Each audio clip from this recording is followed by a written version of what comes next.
हरे कृष्णा। दंड प्रणाम से भक्तों के चरणों में दंड प्रणाम।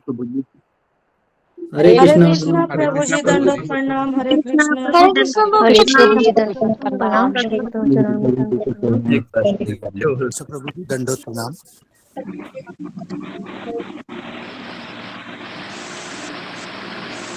हरे कृष्णा। तो आइए आज का सत्र प्रारंभ करेंगे भगवान से प्रार्थनाओं के साथ। जय राधा माधव कुंज बिहारी गोपी जन वल्लभा गिरिवरधारी यशोदानंदन व्रज जन रंजन यशोदानंदन व्रज जन रंजन यमुना तीरावनचारी यमुना तीरावनचारी जय राधा माधव कुंज बिहारी जय राधा माधव कुंज बिहारी। ओम नमो भगवते वासुदेवाय। ओम नमो भगवते वासुदेवाय। ओम नमो भगवते वासुदेवाय। नारायणं नमस्कृत्यं नरं चैव नरोत्तमं देवीं सरस्वतीं व्यासं ततो जयमुदीरये। नष्टप्रायेषु भद्रेषु नित्यं भागवत सेवया भगवती उत्तम श्लोके भक्तिर्भवति नैष्टिकी। कृष्णाय वासुदेवाय देवकी नंदनाय च नंदगोपकुमाराय गोविन्दाय नमो नमः। जय श्री कृष्ण चैतन्य प्रभु नित्यानंद श्री अद्वैत गदाधर शिवासादि गौर भक्तवृंद गुरुवे गुरुचंद्राय राधिकाय तदालये कृष्णाय कृष्ण भक्ताय तद्भक्ताय नमो नमः। मूकं करोति वाचालं पंगुं लंघयते गिरिं यत्कृपातमहं वन्दे श्रीगुरुं दीनतारिणं श्री परमानंद माधवं श्री चैतन्येश्वरम्। हरे कृष्णा कृष्णा कृष्णा हरे हरे हरे राम राम राम हरे हरे। हरे कृष्णा। आप सभी भक्तों और माताओं का हार्दिक स्वागत है आज के श्रीमद् भागवतम की इस कक्षा में। स्वागतम सुस्वागतम। और हम चर्चा कर रहे हैं श्रीमद् भागवतम स्कंद 1 अध्याय 9 श्लोक संख्या 48 के ऊपर 1.9.48। तो सभी भक्तों से प्रार्थना 48 नंबर श्लोक खोल लीजिए, नहीं तो स्क्रीन पे आपके सामने 48 नंबर श्लोक आ ही चुका है। तो सभी हमारे पीछे श्लोक पढ़ने का प्रयास करेंगे। सभी भक्त लोग अपने माइक करेंगे अनम्यूट और अगर हो सके तो वीडियो करेंगे ऑन, क्योंकि आज है संडे का दिन। तो शुरू करते हैं आज का श्लोक। ततो युधिष्ठिरो गत्वा धीरे धीरे बोलना।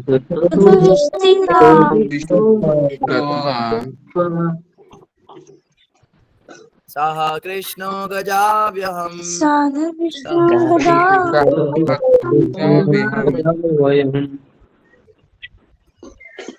पितरं सान्त्वयामास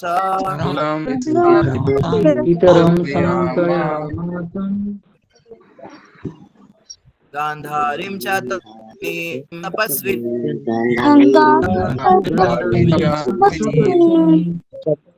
ततो युधिष्ठिरो गत्वा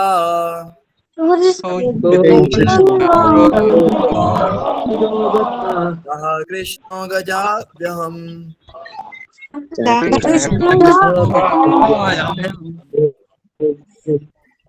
पितरं सान्त्वयामास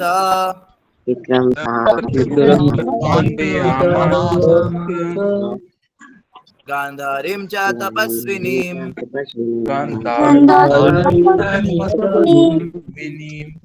ततो युधिष्ठिरो गत्वा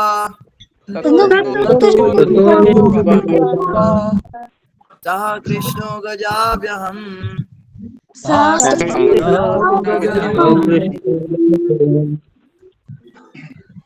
पितरं सान्त्वयामास गान्धारीं च तपस्विनीम्।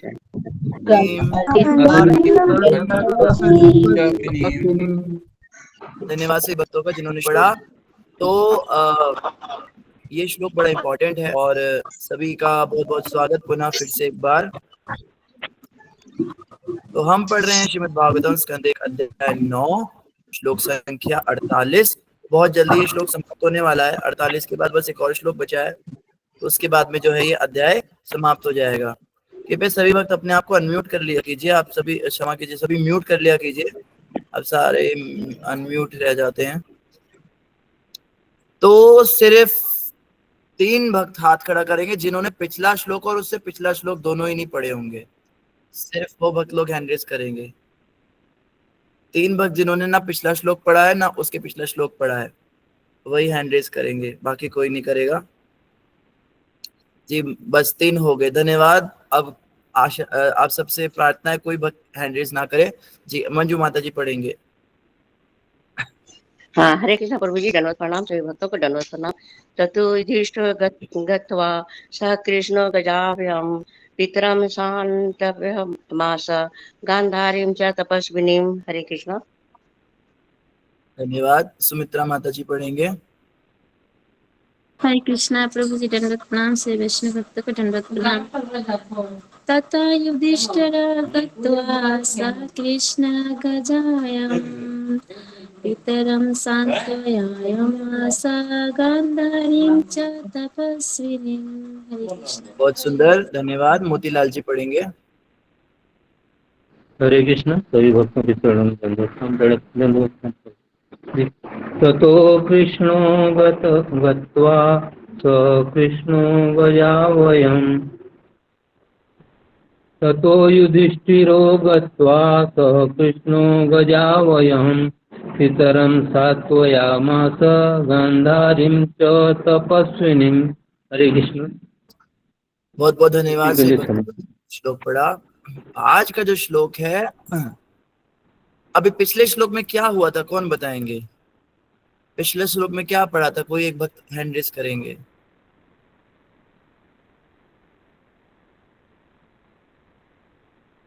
कक्षा हो या ना हो, भागवतम तो रोज पढ़नी चाहिए। कल प्रभु परसों जी लगता भागवतम नहीं पढ़ी है। सोहित प्रभु जी आप हैंड रेज कर सकते हैं पहले। हाँ जी जी अब बोलिए। हरे कृष्णा प्रभु जी, जो पिछला श्लोक श्लोक था, मतलब उसमें आपने कहा था ना कि मतलब वो नगाड़े वाले थे ना, जब वो मतलब पूरे होते हैं तो अपने धाम वापस जाते हैं तो नगाड़े वगैरह बजते हैं, मतलब वो है ना। नगाड़े तो 2-3 श्लोक पहले बज गए प्रभु जी। अच्छा, अभी नहीं। अभी नहीं, कोमलप्रीत माता बताएंगे। हरे कृष्ण प्रभु जी, सभी भक्तों को दंडवत प्रणाम। प्रभु जी, जो लास्ट वाला श्लोक था उसमें भगवान श्री कृष्ण के दर्शन करके सभी लोग वहां से जाने लगते हैं कि जो अभी भीष्म देव जी जो है वो जा चुके हैं, तो उनके बाद सभी लोग भगवान श्री कृष्ण के दर्शन करते हैं। मेन तो यही था कि भगवान श्री कृष्ण का क्या महत्व है, चाहे वो डेथ है या किसी का बर्थ है, तो उनकी प्रेजेंस जो है वो बहुत इंपॉर्टेंट होती है, तो उनको सब बहुत सम्मान बढ़िया, देते हैं। धन्यवाद माता जी, बहुत अच्छा बताया। हरे कृष्णा। प्रीति माता जी बताएंगे। हरे कृष्णा। हरे कृष्ण प्रभु जी, धन्यवाद प्रणाम। ये जो कोमल प्रीत माता जी ने बताया वही आंसर है। जैसे पिछले श्लोक में देखा था कि भीष्म देव का दाह संस्कार किया था, उसके बाद क्षण भर के लिए वो शोक संतप्त हुए थे। फिर उसके बाद जो मुनि वहां पे उपस्थित थे, क्योंकि स्टार्टिंग में बताया था कि बहुत से ऋषि मुनिगण आए थे भीष्म देव का दर्शन करने के लिए और उनकी स्तुतियां सुनने के लिए। तो फिर वो वहां पे अब भगवान श्री कृष्ण का यशगान करते हैं भीष्म पितामह के दाह संस्कार के बाद, और फिर उसके बाद भगवान को अपने हृदय में धारण करके अपने अपने स्थानों पे चले जाते हैं। हाँ वेरी गुड, सभी ने सही जवाब दिया, सुमित प्रभु, कोमलप्रीत माता जी ने। लेकिन आंसर ऐसे पॉइंट वाइज देना होता है जैसे माता जी बता रहे हैं। पहला पॉइंट तो ये था कि युधिष्ठिर महाराज क्षण भर के लिए शोकाकुल हुए थे, और सेकंड पॉइंट ये था कि वहां जितने ऋषि मुनि थे उन्होंने भगवान को अपने हृदय में धारण किया और फिर वो अपने अपने धाम को गए।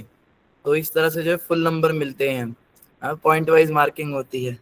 तो माता जी को लगता है पेपर देने का बहुत अनुभव है, माता जी पेपर वेपर खूब देती रहती हैं तो इसलिए माता पॉइंट वाइज उत्तर देती हैं। बाकी जिन भक्तों ने जवाब दिया बिल्कुल सही जवाब है, यही हुआ था। अब क्या हुआ है, युधिष्ठिर महाराज जो है अभी थोड़े से शोकाकुल हुए और उन्होंने कुछ कह लीजिए वहां पे फॉर्मेलिटीज की होंगी। जैसे आप कभी किसी के दाह संस्कार पे जाते हो तो दाह संस्कार होने के बाद जो फैमिली के लोग होते हैं वैसे हाथ जोड़ के खड़े होते हैं और सभी लोग लाइन बनाकर जा रहे होते हैं, उन सबको प्रणाम करते हैं, उनको एक तरह से सी ऑफ करते हैं कि धन्यवाद आप आए दुख की घड़ी में। ऐसा कहा भी जाता है कि किसी के सुख में जाओ ना जाओ, दुख में जरूर जाना चाहिए। तो दुख के मौके पे जो जो लोग आते हैं वो लोग फिर उन सबको धन्यवाद किया जाता है परिवार के लोगों की ओर से। तो इस प्रकार से कुछ ऐसा ही कोई सीन वहां पे हुआ होगा। ऑब्वियसली हृदय में तो उनको कोई दुख नहीं है युधिष्ठिर महाराज को, क्योंकि वो भली भांति जानते हैं कि भीष्म देव तो भगवान के धाम ही गए हैं। लेकिन कह लीजिए एक फॉर्मेलिटी वहां पे की होगी, तो सभी लोग लौट गए, अपने अपने धाम में चले गए, सब युधिष्ठिर महाराज को प्रणाम करके चले गए होंगे। तो उसके बाद क्या हुआ, अब वो स्थल खाली हो गया है, भीष्मदेव अपनी जगह चले गए, बाकी सब अपनी जगह चले गए। तो अब हम इस श्लोक में जानेंगे कि ये सब होने के बाद युधिष्ठिर महाराज कहाँ गए, वहां से सीधे कहाँ गए। जनरली किसी के भी दिमाग में यही बात आएगी कि इसके बाद सीधा युधिष्ठिर महाराज अपना राज सिंहासन देखने चले गए होंगे। भाई मेरी राजधानी कितनी बड़ी है, क्यूरियोसिटी होती है ना व्यक्ति को। जैसे किसी का गृह प्रवेश होता है, ठीक है, कोई पुरुष जो है घर बनवाता है और अपनी, मानो उसने अपनी पत्नी को सरप्राइज दिया हो, और मानो कि वो व्यक्ति बहुत अमीर है, बहुत मतलब बिल गेट्स, टाटा अंबानी जैसा, उसने अपनी पत्नी के लिए बहुत बड़ा घर बनाया। तो पत्नी जब घर में आती है तो एक पूजा की जाती है, गृह प्रवेश, तो वो बड़ी एक्साइटेड होती है। जैसे ही पूजा खत्म होती है तो सबसे पहले वो देखने जाती है मेरी जागीर कितनी बड़ी है, कौन सा कमरा कैसा है, पर्दे कैसे है, जमीन कैसी है ना, ऐसा होता है। या किसी पिता ने अपने बेटे को कुछ गिफ्ट दिया हो उसको जो है, तो वो सबसे पहले उसको खोल के देखना चाहता है कि क्या है इसमें, सारी सेरेमनी हैप्पी बर्थडे। बचपन में जब हैप्पी बर्थडे टू यू होता था हमारा, तो आप सभी जिसने बर्थडे मनाया है वो समझ पा रहे होंगे कि नजरें हमारी गिफ्ट पे ही होती थी। ये केक काटना और ये सब हम सोचते थे कब खत्म होने, गिफ्ट खोल खोल के देखेंगे कि इसमें क्या मिला। तो एक क्यूरियोसिटी जरूर होती है, सभी को जिज्ञासा होती है। तो युधिष्ठिर महाराज के हृदय में भी इस समय जिज्ञासा हो रही होगी, राज्य कितना बड़ा है, कितनी बड़ी जहांगीर है, कितने किलोमीटर तक मेरा दायरा है, कितने राजा मेरे अंडर आ गए, और मैं कितना महान राजा हूँ, मेरे सम्राट जो मेरा सिंहासन है वो कैसा डिजाइन किया हुआ है, असेंबली में कौन कौन है, मंत्रीगण कौन, किसको नियुक्त करना है, क्या करना है, कितना कुछ होता है। लेकिन आपको जानकर बड़ी हैरानी होगी, युधिष्ठिर महाराज को बिल्कुल उत्साह नहीं था, इन सब चीजों का बिल्कुल उत्साह नहीं था जो कि नॉर्मल व्यक्ति को होता है। बजाय उसके युधिष्ठिर महाराज ने क्या किया, ततः तत्पश्चात युधिष्ठिरा गत्वा, युधिष्ठिर महाराज चले गए। गत्वा मतलब जाना, गत्वा गच्छन्ति, तो जाने को कहते गत्वा। तो तथा मतलब उसके बाद युधिष्ठिर गत्वा, युधिष्ठिर महाराज वहां से चले गए। किसके साथ, सह कृष्णो, कृष्ण भगवान के साथ चले गए। अब कृष्ण शब्द भगवान कृष्ण के लिए भी आता है और कृष्ण शब्द अर्जुन के लिए भी आता है, तो दोनों ही कृष्ण उनके साथ थे। तो ततो युधिष्ठिरा गत्वा सह कृष्णो, आप समझ पा रहे हैं, संस्कृत को डायरेक्ट समझने में ना श्लोक का आनंद बढ़ जाता है, इसीलिए हम प्रयास करते हैं कि एक एक शब्द का मतलब हम समझें। तो ततो युधिष्ठिर गत्वा, तब युधिष्ठिर महाराज चले गए, सह कृष्णो, कृष्ण भगवान के साथ।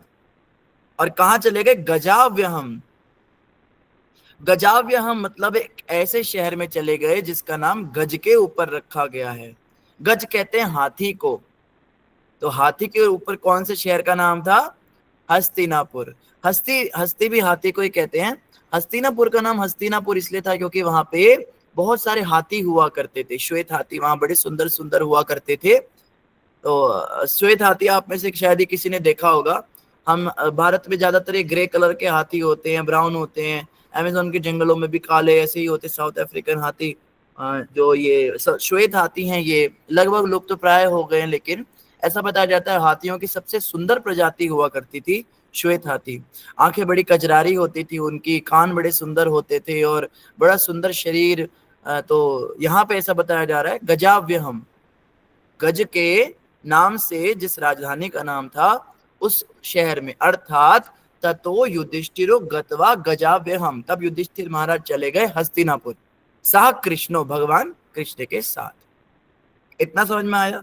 अब युधिष्ठिर महाराज भगवान कृष्ण के साथ में हस्तिनापुर चले गए, और यहां पे क्या हुआ, अब प्रश्न उठता है वहां क्यों गए। हस्तिनापुर में जाने का कारण ये नहीं था कि उन्हें अपना राज्य देखना था। जैसे जनरली होता है ना कि किसी के पिता मर जाते हैं, माँ मर जाती है, तो चिता ठंडी होने से पहले ही जो बच्चे हैं वो शमशान से चले जाते हैं और लड़ने लगते हैं, ये मेरा, ये तेरा, ये बाप ने छोड़ा, ये हिस्सा बंटवारा हो गया, हाँ ये उनके गोल्ड की चेन उनके शरीर से निकली है, ये मेरी है, ये उनका जो है ये बक्सा था, इस बक्से में इतने कैश थे, ये मैं रखूंगा, ये लड़ाइयाँ होती हैं। और ऐसा मत सोचे कि बेटियां बहुत पीछे है इस काम में, बेटियां भी झगड़े करती हैं आजकल, सब नहीं करती, सब तो बेटे भी नहीं करते, मतलब वो भी झगड़ा करती हैं, अरे हमें तो बाप ने जीते जी कुछ दिया नहीं, हमें तो गरीब से घर में शादी करके फेंक दिया, तुम लोग क्या सोचते हो बाप तुम्हारा ही था, सब तुम्हारा है, हम भी तो लेंगे अपना हिस्सा। बेटियां भी लड़ने आ जाती है, बेटे भी लड़ते हैं, आपस में बस झगड़े होते हैं। तो कोई कहता है अरे उनकी चिता को ठंडा तो होने दो। तो ऐसे लोग जो हैं बिल्कुल भरे पड़े होते हैं। लेकिन युधिष्ठिर महाराज यहाँ पर, अब देखो देखने में लग रहा है तथा युधिष्ठिरो गत्वा, तो वहां जैसे ही चिता को आग दी, युधिष्ठिर महाराज तुरंत वहां से चले गए और हस्तिनापुर चले गए। अब हस्तिनापुर जाने का मतलब कोई ये ना समझे कि वो राज सिंहासन देखने गए हैं, भाई मेरी राजधानी कितनी बड़ी है, ये सब करने नहीं। वो क्या करने गए, पितरम सांत्वयामासा।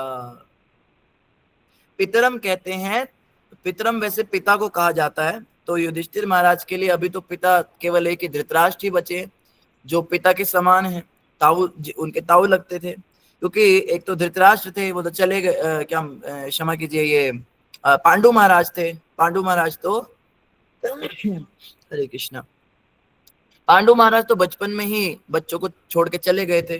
फिर उसके बाद में कुछ समय भीष्म पितामह ने इनका ध्यान रखा, वो भी पिता के समान थे, वो भी अब चले गए। तो पितरम का मतलब यहाँ पे सिर्फ धृतराष्ट्र के लिए ही आ सकता है। तो पितरम सांत्वया, अपने ताऊ को सांत्वना देने गए। ये देखो, उस ताऊ को सांत्वना देने जा रहे हैं जिसने बचपन से कोई कसर नहीं छोड़ी इनको सिंहासन से वंचित करने के लिए, जान से मारने का प्रयास किया अपने दुष्ट पुत्र के मुंह में पड़ के। वो पितर जो संजय को कह रहे हैं युद्ध भूमि कुरुक्षेत्र में मेरे तथा पांडवों के पुत्र ने क्या किया, जो कौरव पांडव करके इनके साथ में हमेशा भेदभाव करते रहे। ये युधिष्ठिर महाराज का भाव है और यही वैष्णवों का भाव होना चाहिए। इस श्लोक से हम बहुत कुछ सीख सकते हैं। श्रीमद् भागवत के, आप में से कोई सोचता होगा ये क्या इतने एक एक श्लोक पे इतना टाइम लगाते हैं, हम फटाफट फटाफट आगे बढ़ते हैं। आप देखिए, अगर हम खाली कहानी सुनना चाहते हैं कि क्या हुआ उसके बाद क्या हुआ, तो वो तो अलग चीज है। लेकिन एक एक श्लोक में इतनी सुंदर सुंदर शिक्षाएं हैं एक एक श्लोक में, तभी तो प्रभुपाद जी ने एक एक श्लोक का इतना गहरा तात्पर्य दिया। नहीं तो प्रभुपाद जी चाहते तो पूरे अध्याय का एक सारांश दे देते, इस अध्याय में ये कहानी हुई है और आप लोग श्लोक पढ़ लो। लेकिन प्रभुपाद जी ने एक एक श्लोक को पकड़ा। हमारे जितने आचार्य हुए, जीव गोस्वामी हुए, रूप गोस्वामी हुए, बलदेव विद्याभूषण जी हुए, या चक्रवर्ती पाद हुए, या फिर आगे भी भक्ति विनोद ठाकुर जी महाराज हुए, भक्ति सिद्धांत ठाकुर हुए, जितने भी हमारे आचार्य थे, ये तो श्लोक के एक एक शब्द के ऊपर व्याख्या देते थे। ये सुन के तो आप लोग घबरा जाएंगे। मान लो अब 48 नंबर श्लोक है, प्रभुपाद जी ने तो खाली श्लोक के ऊपर चर्चा की है, लेकिन जो प्रीवियस आचार्य हुए हैं, जब ततो शब्द क्यों आया, ततो के ऊपर पूरी व्याख्या, फिर युधिष्ठिरों के ऊपर व्याख्या, युधिष्ठिर शब्द क्यों आया यहाँ पे, युधिष्ठिर का मतलब क्या होता है, युधिष्ठिर ने फिर क्या, गतवा, गतवा का मतलब क्या है, कहाँ गए, कैसे गए, क्यों गए। तो आचार्य तो इतना ज्यादा ऑपरेशन करते हैं, इतना अंदर तक उसको जो है समझाते हैं। तो फिर भी प्रभुपाद जी ने तो खाली श्लोक वाइज ही समझाया है। तो हम लोग अगर वो वाली कमेंट्रीज पढ़ने लगे, फिर तो हमको लगता है 15-20 हजार जो है कल्प लग जाएंगे। तो खैर, यहाँ पे हमें यही समझना है कि प्रभुपाद जी ने हमें जितना दिया वो भी हमारे हिसाब से उतना ही बहुत है, हमें बहुत ज्यादा डीप में नहीं जाना। लेकिन यहाँ पे समझना है पितरम सांत्वयामासा, ये अपने ऐसे ताऊ को सांत्वना देने जा रहे हैं जो बिल्कुल भी सांत्वना के योग्य नहीं। देखो, जो सम्माननीय जन का अपमान करते हैं, जिनको सम्मान दिया जाना चाहिए, जिससे माता पिता होते हैं उनको उल्टे जवाब देते हैं, गुरु होते, शिक्षक होते, टीचर होते हैं, उनके साथ बदतमीजी करते, उनकी आज्ञा पालन नहीं करते, ये दादा दादी, बूढ़े बुजुर्गों की, या सीनियर सिटीजन इन जनरल, कोई भी संसार में कहीं भी आप बैठे, कोई सीनियर सिटीजन आपको दिख गया, वो कुछ बोल दे तो उसको गुस्सा करके उसको जवाब देते हैं कि तो बूढ़ा सठिया गया, ऐसे शब्द बोलते हैं। ये लोग तो बिल्कुल ही मनुष्य कहलाने लायक नहीं। और जो योग्य व्यक्ति को यथा योग्य सम्मान देते हैं, माता पिता की आज्ञा पालन करते हैं, सम्माननीय जनों को सम्मान देते हैं, साधु संतों को देखते हैं तो उन्हें प्रणाम करते हैं, रास्ते में कोई मंदिर जाता है तो मंदिर में जो भी देवता है उनको प्रणाम करते हैं, देवता कोई भी हो हमसे तो श्रेष्ठ ही है, उनको प्रणाम करते हैं। इस प्रकार से जो एक अपने मन के, जो एक अच्छा कह लीजिए एक अच्छी आदत को पालते हैं, उन्हें मनुष्य कहा जाता है।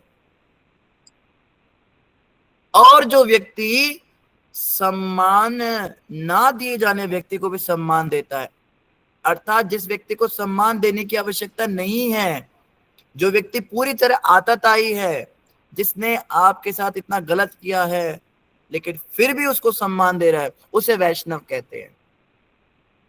तो वैष्णव होना मनुष्यता से ऊपर का स्तर है। मनुष्य होता है जो यथा योग्य सम्मान देता है, इसको सम्मान देना, इसको नहीं देना, ये बदतमीज है, इसने हमेशा मेरे बारे में गलत बोला, परिवार के अंदर कभी मेरे साथ खड़ी नहीं हुई, आज तक जब भी मेरे ऊपर कोई भी लांछन लगाया गया सबसे पहले ये आ जाती थी मेरे बारे में उल्टा सीधा बोलने, तो भी उसको सम्मान दे रहे हो तो मानो वैष्णव हो।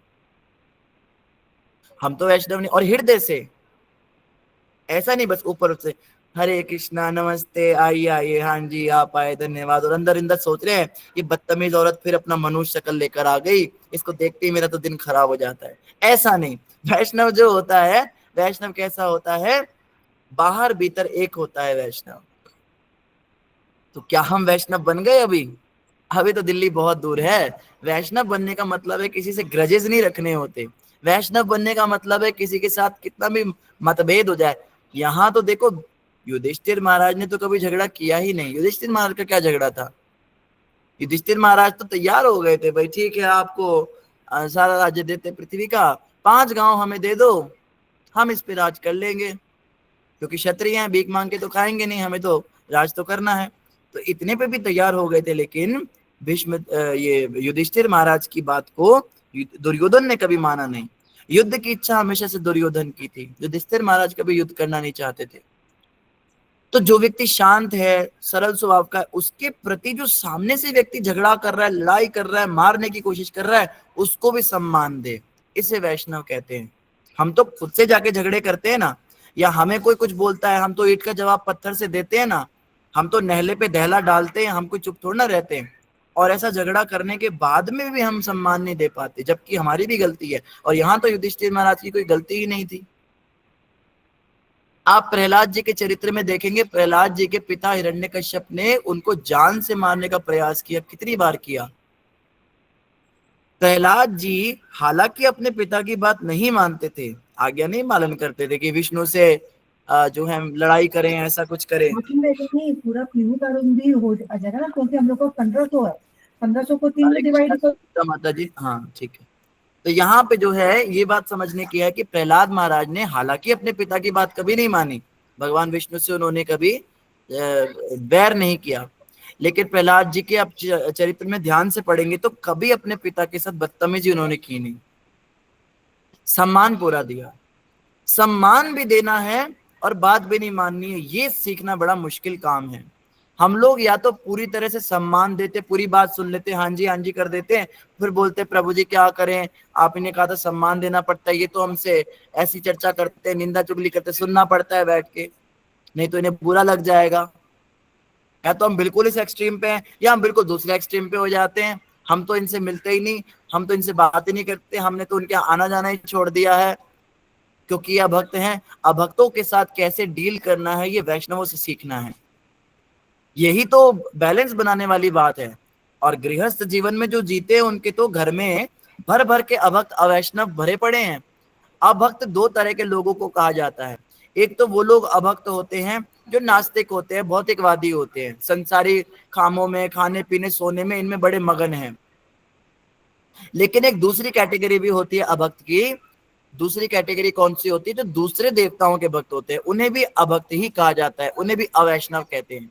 जो दूसरे देवताओं की भक्ति में बहुत निष्ठावान है, मान लीजिए कोई शिव जी की भक्ति में, माता की भक्ति में, या शनि देव की भक्ति में, या गणेश जी की भक्ति में, या हनुमान जी की भक्ति में बहुत ही ज्यादा निष्ठावान है। इतना निष्ठावान है वो किसी और को कुछ मानता ही नहीं है, कृष्ण को कुछ मानता ही नहीं। कोई काली माता की भक्ति में इतना निष्ठ है, उन्हें ही सर्वोपरि मानता है, सर्वे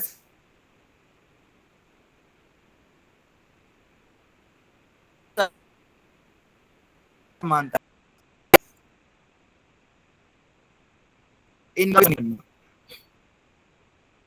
या फिर कोई निराकारवादी है, भगवान को निराकार मानता है, भगवान के बारे में कहता है उनका तो कोई रंग रूप ही नहीं है, कोई उनको पहचान ही नहीं पाया, ऐसा व्यक्ति भी अवैष्णव है, इसका भी संग नहीं करना।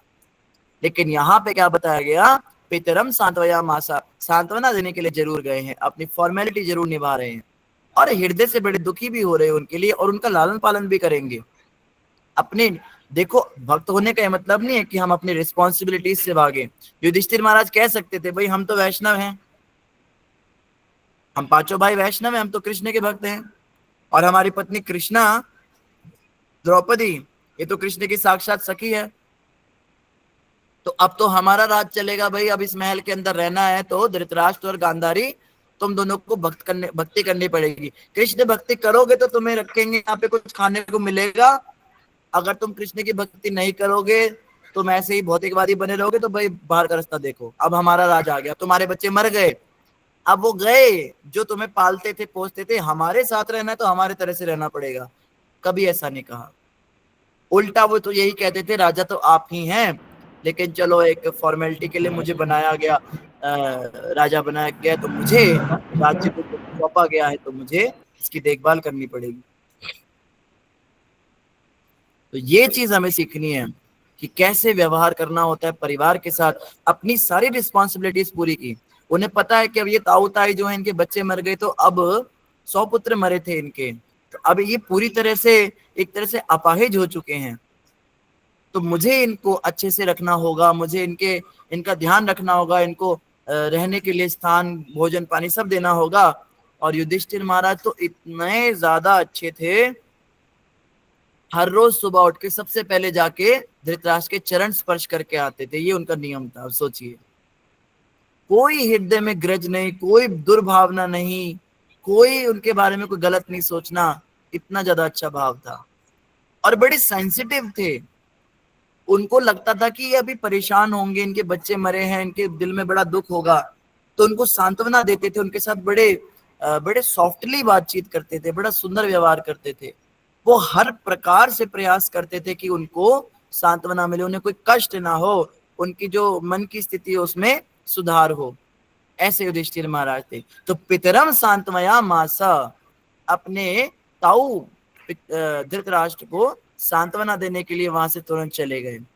अब आप देखिए कितना ज्यादा ध्यान रख रहे हैं, यहाँ पे सारे इतने ऋषि मुनि आए हैं, अभी भीष्म देव ने इतनी सुंदर स्तुति गाई भगवान कृष्ण की, या सब ये सब सीन चल रहा है, और युधिष्ठिर महाराज के दिमाग में क्या चल रहा है, ओहो धृतराष्ट्र बड़े दुखी हुए होंगे, उनके 100 पुत्र मर गए।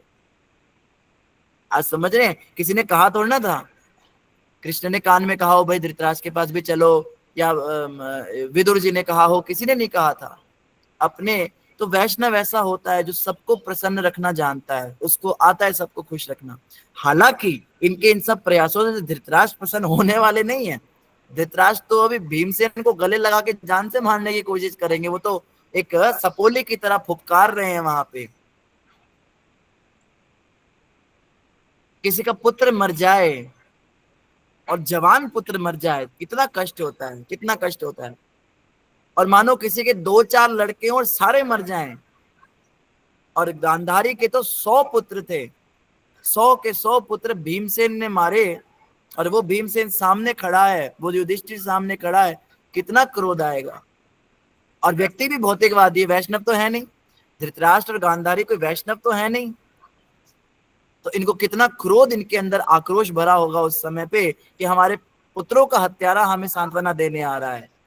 यही तो महाभारत है। महाभारत का मतलब क्या है, हर किसी का पॉइंट ऑफ व्यू समझाया है, हर किसी के पॉइंट ऑफ व्यू से बात करी है। और धृतराष्ट्र को कहीं ना कहीं ये विश्वास था कि पितामह भीष्म मेरे बच्चों को बचा लेंगे, मेरे बच्चों के साथ, क्योंकि उन्होंने बचपन से भीष्म पितामह का शौर्य देखा था, जिस भी युद्ध में जाते थे हमेशा जीत के आए हैं। भीष्म पितामह कभी जीवन में एक बार भी हारे नहीं, कभी नहीं हारे। पहली और आखिरी बार हारे भगवान कृष्ण के सामने, जब से कृष्ण ही सामने आ जाए तो कौन जीत सकता है। लेकिन धृतराष्ट्र को इस बात का पूरा विश्वास था कि भीष्म पितामह मेरे बच्चों को बचा लेंगे। और आप देखते हैं श्रीमद् भगवद गीता शुरू होती है जब धृतराष्ट्र संजय से पूछते हैं कि वहां पे क्या हुआ। ये प्रश्न धृतराष्ट्र ने तब किया जब उनको खबर आई कि भीष्म पितामह शरशैया पर लेट गए, तो वो घबराए। आप देखेंगे श्रीमद् भगवद गीता जो है ये महाभारत का एक अंश है, और महाभारत के भीष्म पर्व का अंश है। भीष्म पर्व वो पर्व है जिसमें भीष्मदेव धराशायी होकर लेट गए। जो भी हम श्रीमद् भागवत में पढ़ रहे हैं, ये लगभग ये भीष्म पर्व ही है। तो जब भीष्म देव का देह त्याग हो गया, जब देह त्याग तो नहीं हुआ, भीष्म देव जब शरशैया पर लेट गए, ये सूचना किसी ने धृतराष्ट्र को दी जाकर, तो धृतराष्ट्र एकदम घबरा गए और संजय को बुलाया तुरंत कमरे में, बोलते शुरू से बताओ कि हुआ क्या, मेरे और पांडु के पुत्रों के जो युद्ध करने आए थे उनके बीच में क्या हुआ, मुझे सारा डिटेल में बताओ। तब संजय ने बताना शुरू किया। तो भीष्म देव का जाना धृतराष्ट्र के लिए बहुत ही, उसी समय धृतराष्ट्र को लग गया था कि अब भीष्मदेव चले गए, एक तरह से कह लीजिए कछुए का जो खोल है अगर वही हट जाए तो कछुआ कब तक जीवित रहेगा। ये तो एक प्रोटेक्टिंग शील्ड की तरह, एक ढाल की तरह मेरे पुत्रों के साथ खड़े थे। अब भीष्मदेव चले गए तो कहीं ना कहीं उन्हें भी समझ में आ ही गया था। और आज जब उनको सूचना मिली कि भाई ऐसे ऐसे मेरे बच्चे सब मर ही गए, और उसके कुछ दिनों के बाद में भीष्म पितामह भी चले गए, अब जो युधिष्ठिर उनको सांत्वना देने आ रहे हैं। और सिर्फ पितरम ही नहीं कहा, गांधारीम च तपस्विनीम, महान तपस्विनी गांधारी को भी सांत्वना देने के लिए युधिष्ठिर महाराज गए। अब यहाँ पे शब्द आया तपस्विनीम, गांधारी के लिए तपस्विनीम शब्द क्यों आया? गांधारी माता जो है इनका नाम सतियों में गिना जाता है, कई सतियां हैं जी। आदि नारायण प्रभु जी बताना चाहते हैं। हरे कृष्ण प्रभु जी, कन्वर्ट प्रभु जी, क्योंकि उन्होंने अपने अंधे पति के लिए अपनी आंखें भी हमेशा के लिए बंद कर ली थी, ढक ली थी, और ये एक किस्म की तपस्या ही है, इसलिए उन्हें तपस्विनी कहा गया। बहुत सही उत्तर दिया प्रभु जी, धन्यवाद। तो ये बहुत बड़ी तपस्या है, आंख बंद करके जीवन भर जीना। एक तो होता है भाई प्यार प्यार में नए नए जब शादी होती है तो कस्में वादे देते हैं, मैं जीवन भर आपके सामने मुंह नहीं खोलूंगी, अरे नहीं नहीं तुम ऐसे मत करो, मैं जीवन भर तुम्हारा साथ दूंगा, मेरे परिवार में कभी भी कोई प्रॉब्लम होगी तो मैं तुम्हारी साइड लूंगा, नहीं नहीं आप ऐसा मत करो, माता पिता का भी सोचना होता है। तो प्यार मोहब्बत की बातें केवल कुछ दिनों तक या कुछ महीनों तक रहती हैं।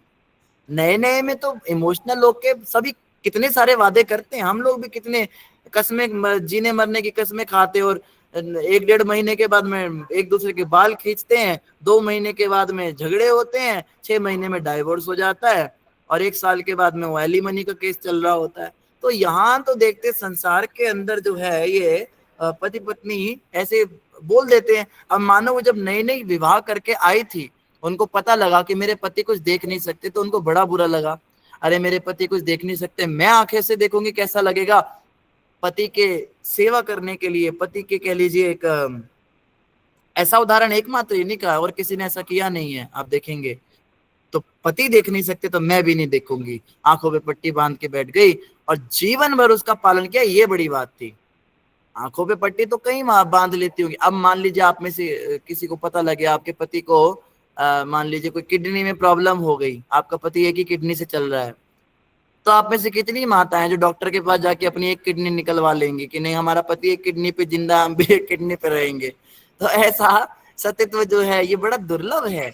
गांधारी माता का जो ये पति के लिए त्याग है बड़ा दुर्लभ है। ये कोई हाँ शिखा माता ऐसा कर लेंगी। शिखा माता ने हाथ खड़ा किया है। माता आप किडनी निकलवा लोगे अपनी? कोमलप्रीत माता भी निकलवा लेंगी। प्रभु जी इसलिए क्योंकि दो है। भगवान ने सबको सेवा करने के लिए मौका दिया, तो अगर मौका मिला तो जरूर। प्रभु जी आपको भी जरूरत पड़ेगी तो दे दूंगी, अरे नहीं किसी भी भक्त को। हरे कृष्ण। हाँ कोमलप्रीत माता जी आपने भी हाथ खड़ा किया है। प्रभु जी बोल रही हूँ कि इसलिए क्योंकि किडनी 2 है, चली भी जाएगी तो काम बन जाएगा।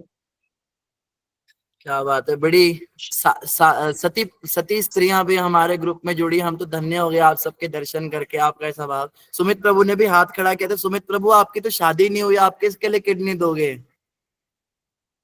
देखो हम जो मतलब हम देखा जाए तो हमारी माँ, हमारे पिता, हम मतलब उनके लिए तो जान भी दे सकते हैं।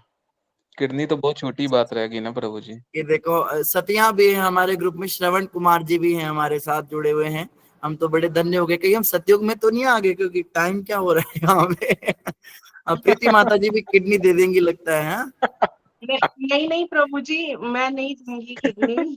मैं मेरा ये आपने हाथ कहने क्यों की खड़ा मेरा किया? थोड़ी इसमें विचार अलग है। प्रभु जी मैं ये कहना चाह रही थी, जो गांधारी ने आंखों में पट्टी बांधी, वैसे तो मैं कोई भी नहीं हूँ ऐसे जज करने वाली, लेकिन एक विचार मेरे मन में आया कि वो पट्टी ना बांध के वो ज्यादा अच्छे से सेवा कर सकती थी अपने पति की। उनको रास्ता दिखा सकती थी, और वो उस तरह से भी तो सेवा हो सकती है ना। वो जरूरी कि खुद कष्ट सहे। प्रीति माता जी, मैं और आप टाइम मशीन में बैठते हैं और जाके गांधारी माता को सुझाव देकर आते हैं। नहीं सही हो सकता है ना प्रभु जी, ये भी कि वो और ज्यादा अच्छे से सेवा कर पाती है, वो खुद ही अधीन हो गई है, खुद को ही नहीं दिखाई दे रहा है, तो ये। बिल्कुल। प्रैक्टिकली जो लोग सोचते हैं, देखो दो तरह के दुनिया में लोग होते हैं प्रीति माता। एक किस्म के लोग होते हैं जो प्रैक्टिकल होते हैं, एक किस्म के लोग होते हैं जो इमोशनल होते हैं। जो इमोशनल लोग होते हैं वो ज्यादा सोचते नहीं है, वो कर देते हैं। और ऐसे लोग जब करने पे आते हैं तो वो कर जाते हैं वो, और उनके साथ कुछ गलत भी नहीं होता। हमने देखा कई इमोशनल लोग होते हैं जो भाव में आके, इमोशंस में आके बहुत किसी के लिए, प्रेमी के लिए, प्रेमिका के लिए कहते हैं ना, प्यार अंधा होता है। तो वो बिल्कुल अंधे हो जाते हैं, उन्हें पता ही नहीं चलता वो क्या कर रहे हैं, उन्हें बस करना होता है उस समय, वो सोचते नहीं इतना। और उन्हें उस दिन ये बात रियलाइज होती है जिस दिन वो प्रैक्टिकली सोचना शुरू करते हैं, अरे मैंने तो इतना किया। लेकिन जो नहीं सोचते वो खुश रहते हैं, वो मतलब प्रैक्टिकल नहीं होते। और जो प्रैक्टिकल लोग होते हैं वो सोच समझ के कार्य करते हैं कि चलो क्या ज्यादा अच्छा है, क्या ज्यादा बुरा है, कितना करना चाहिए, कितना नहीं करना चाहिए। तो ऐसे लोग जो होते हैं ये बहुत ज्यादा कैलकुलेटिव होते हैं। तो इस दुनिया में जितने भी लोग हैं वो इमोशनल भी हैं और प्रैक्टिकल भी हैं, हमें दोनों ही गुण हैं। किसी में परसेंटेज का अंतर होता है, किसी में 50-50 होता है, किसी में 90-10 होता है, किसी में 80-20 होता है। तो जनरली जनरली ऐसा देखा जाता है कि माताएं थोड़ी इमोशनल ज्यादा होती हैं और पिता लोग जो होते हैं वो प्रैक्टिकल थोड़े ज्यादा होते हैं। तो स्त्रियां बोलती हैं, अरे बेटा एक ही तो है, दे दो ना, मांग रहा है, फोन ही तो मांग रहा है, क्या हो गया इसमें, क्या इतना झमेला। पिता कहते हैं, नहीं नहीं अभी क्यों देना है, ऐसा करेगा वैसा करेगा, बिगड़ जाएगा, पढ़ाई नहीं होगी, अरे मुझसे उसका रोना देखा नहीं जा रहा, दे दो। तो वो इमोशंस और प्रैक्टिकल का जो ज्यादातर झगड़े स्त्री पुरुषों में ऐसे ही होते हैं। कुछ कुछ केसेस में ऐसा होता है पति ज्यादा इमोशनल होता है और पत्नी प्रैक्टिकल होती है। पति कहता है, अरे एक ही तो बहन है, इसकी शादी में गोल्ड की चेन भी दे देते हैं। पत्नी कहती है, दिमाग खराब है तुम्हारा, सारा घर बेच के उसके नाम कर दो, तुम तो जब देने पे आते हो तो सोच समझ के दिया करो। तो कहता है, अरे क्या हो गया, सब बहन इतना दुखी हो रही है, उसको किसी ने कुछ दिया नहीं, हम दे देते हैं कुछ। तो दोनों ही तरह के केसेस हम देखते हैं। तो स्त्री पुरुष के परस्पर, तो हम यहाँ देख रहे हैं गांधारी माता थोड़ा इमोशनल ज्यादा है, इसका मतलब इमोशनल क्वेश्चन उनका ज्यादा है और वो अपने पति की सेवा ऐसा करना चाहती हैं। इसीलिए प्रीति माता जी, आपकी सलाह जो है शायद उन्हें उस समय किसी ने दी नहीं होगी ये वाली सलाह, तो शायद वो प्रैक्टिकल जो एक एस्पेक्ट है उसमें सोच नहीं पाई होंगी। तो बिल्कुल अगर हमें मौका मिले कभी टाइम मशीन में, हम जाके जरूर उनको बताएंगे कि माता जी ऐसा भी कुछ हो सकता है। हरे कृष्णा। इसमें देखिए ना, इसमें बिल्वा मंगल ठाकुर जी का भी उदाहरण आता है। बिल्वा मंगल ठाकुर जी ने जब देखा स्त्रियों को देखकर उनका मन बार बार विचलित हो रहा है साधु बनने के बाद, तो उन्होंने वो ली, एक माता से 2 सुइयां ली और वो अपनी आंखों में डाल के आंखें ही फोड़ ली। तो इससे पता लगता है वो बहुत इमोशनल व्यक्ति थे, क्योंकि अगर प्रैक्टिकल होते थे तो वो सोचते युक्त वैराग्य करेंगे। अब बिल्वा मंगल ठाकुर सोचते हम युक्त वैराग्य करेंगे, आंखों को भगवान की सेवा में लगाएंगे, और वो उस तरह से चलते। ज्यादातर संत यही करते हैं, अपनी आंखों को प्रैक्टिस कराते हैं गलत चीजें छुड़वाने की। लेकिन कुछ लोग होते हैं जिनमें जुनून होता है, जिनमें इमोशंस बहुत होते हैं, और भावो विद्यति देवा, भाव वाले लोगों को भगवान बहुत जल्दी मिलते हैं। भावुक व्यक्ति जो होता है वो भगवान को जल्दी रिझा लेता है, क्योंकि उसमें सरलता होती है, वो इतना इतना ज्यादा सोचता नहीं है परिणाम क्या होगा, वो कर जाता है। लेकिन भावुक व्यक्ति में और मूर्ख व्यक्ति में अंतर होता है। कई लोग मूर्ख होते हैं, भावुक होना अलग चीज है, मूर्ख होना अलग चीज है। इतना भी भावुक नहीं हो जाना कि भाव में आगे कोई कोई प्याज लहसुन खिला दे, कोई नॉनवेज खिला दे, अरे इनको बुरा लग जाएगा, इनमें भी तो भगवान विद्यमान है, चलो खा लेते हैं, अपने नियम ही तोड़ दे। तो ऐसी मूर्खता भी नहीं करनी चाहिए। भावुक होने का मतलब क्या होता है कि ठीक है किसी का सम्मान करना है, लेकिन इतना दिमाग होना चाहिए कि भाई अपने नियम और अपना, मतलब थोड़ा सा प्रैक्टिकल वाला भी अपने अंदर दिमाग होना चाहिए। नित्यानंद प्रभु जी ने हैंड रेस किया था। नित्यानंद प्रभु भी अपनी वाइफ के लिए किडनी दे देंगे।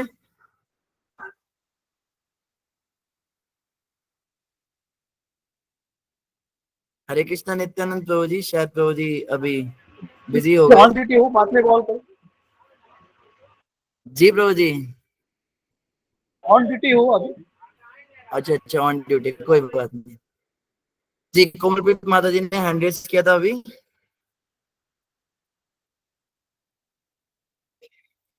कोई प्रश्न है माता जी?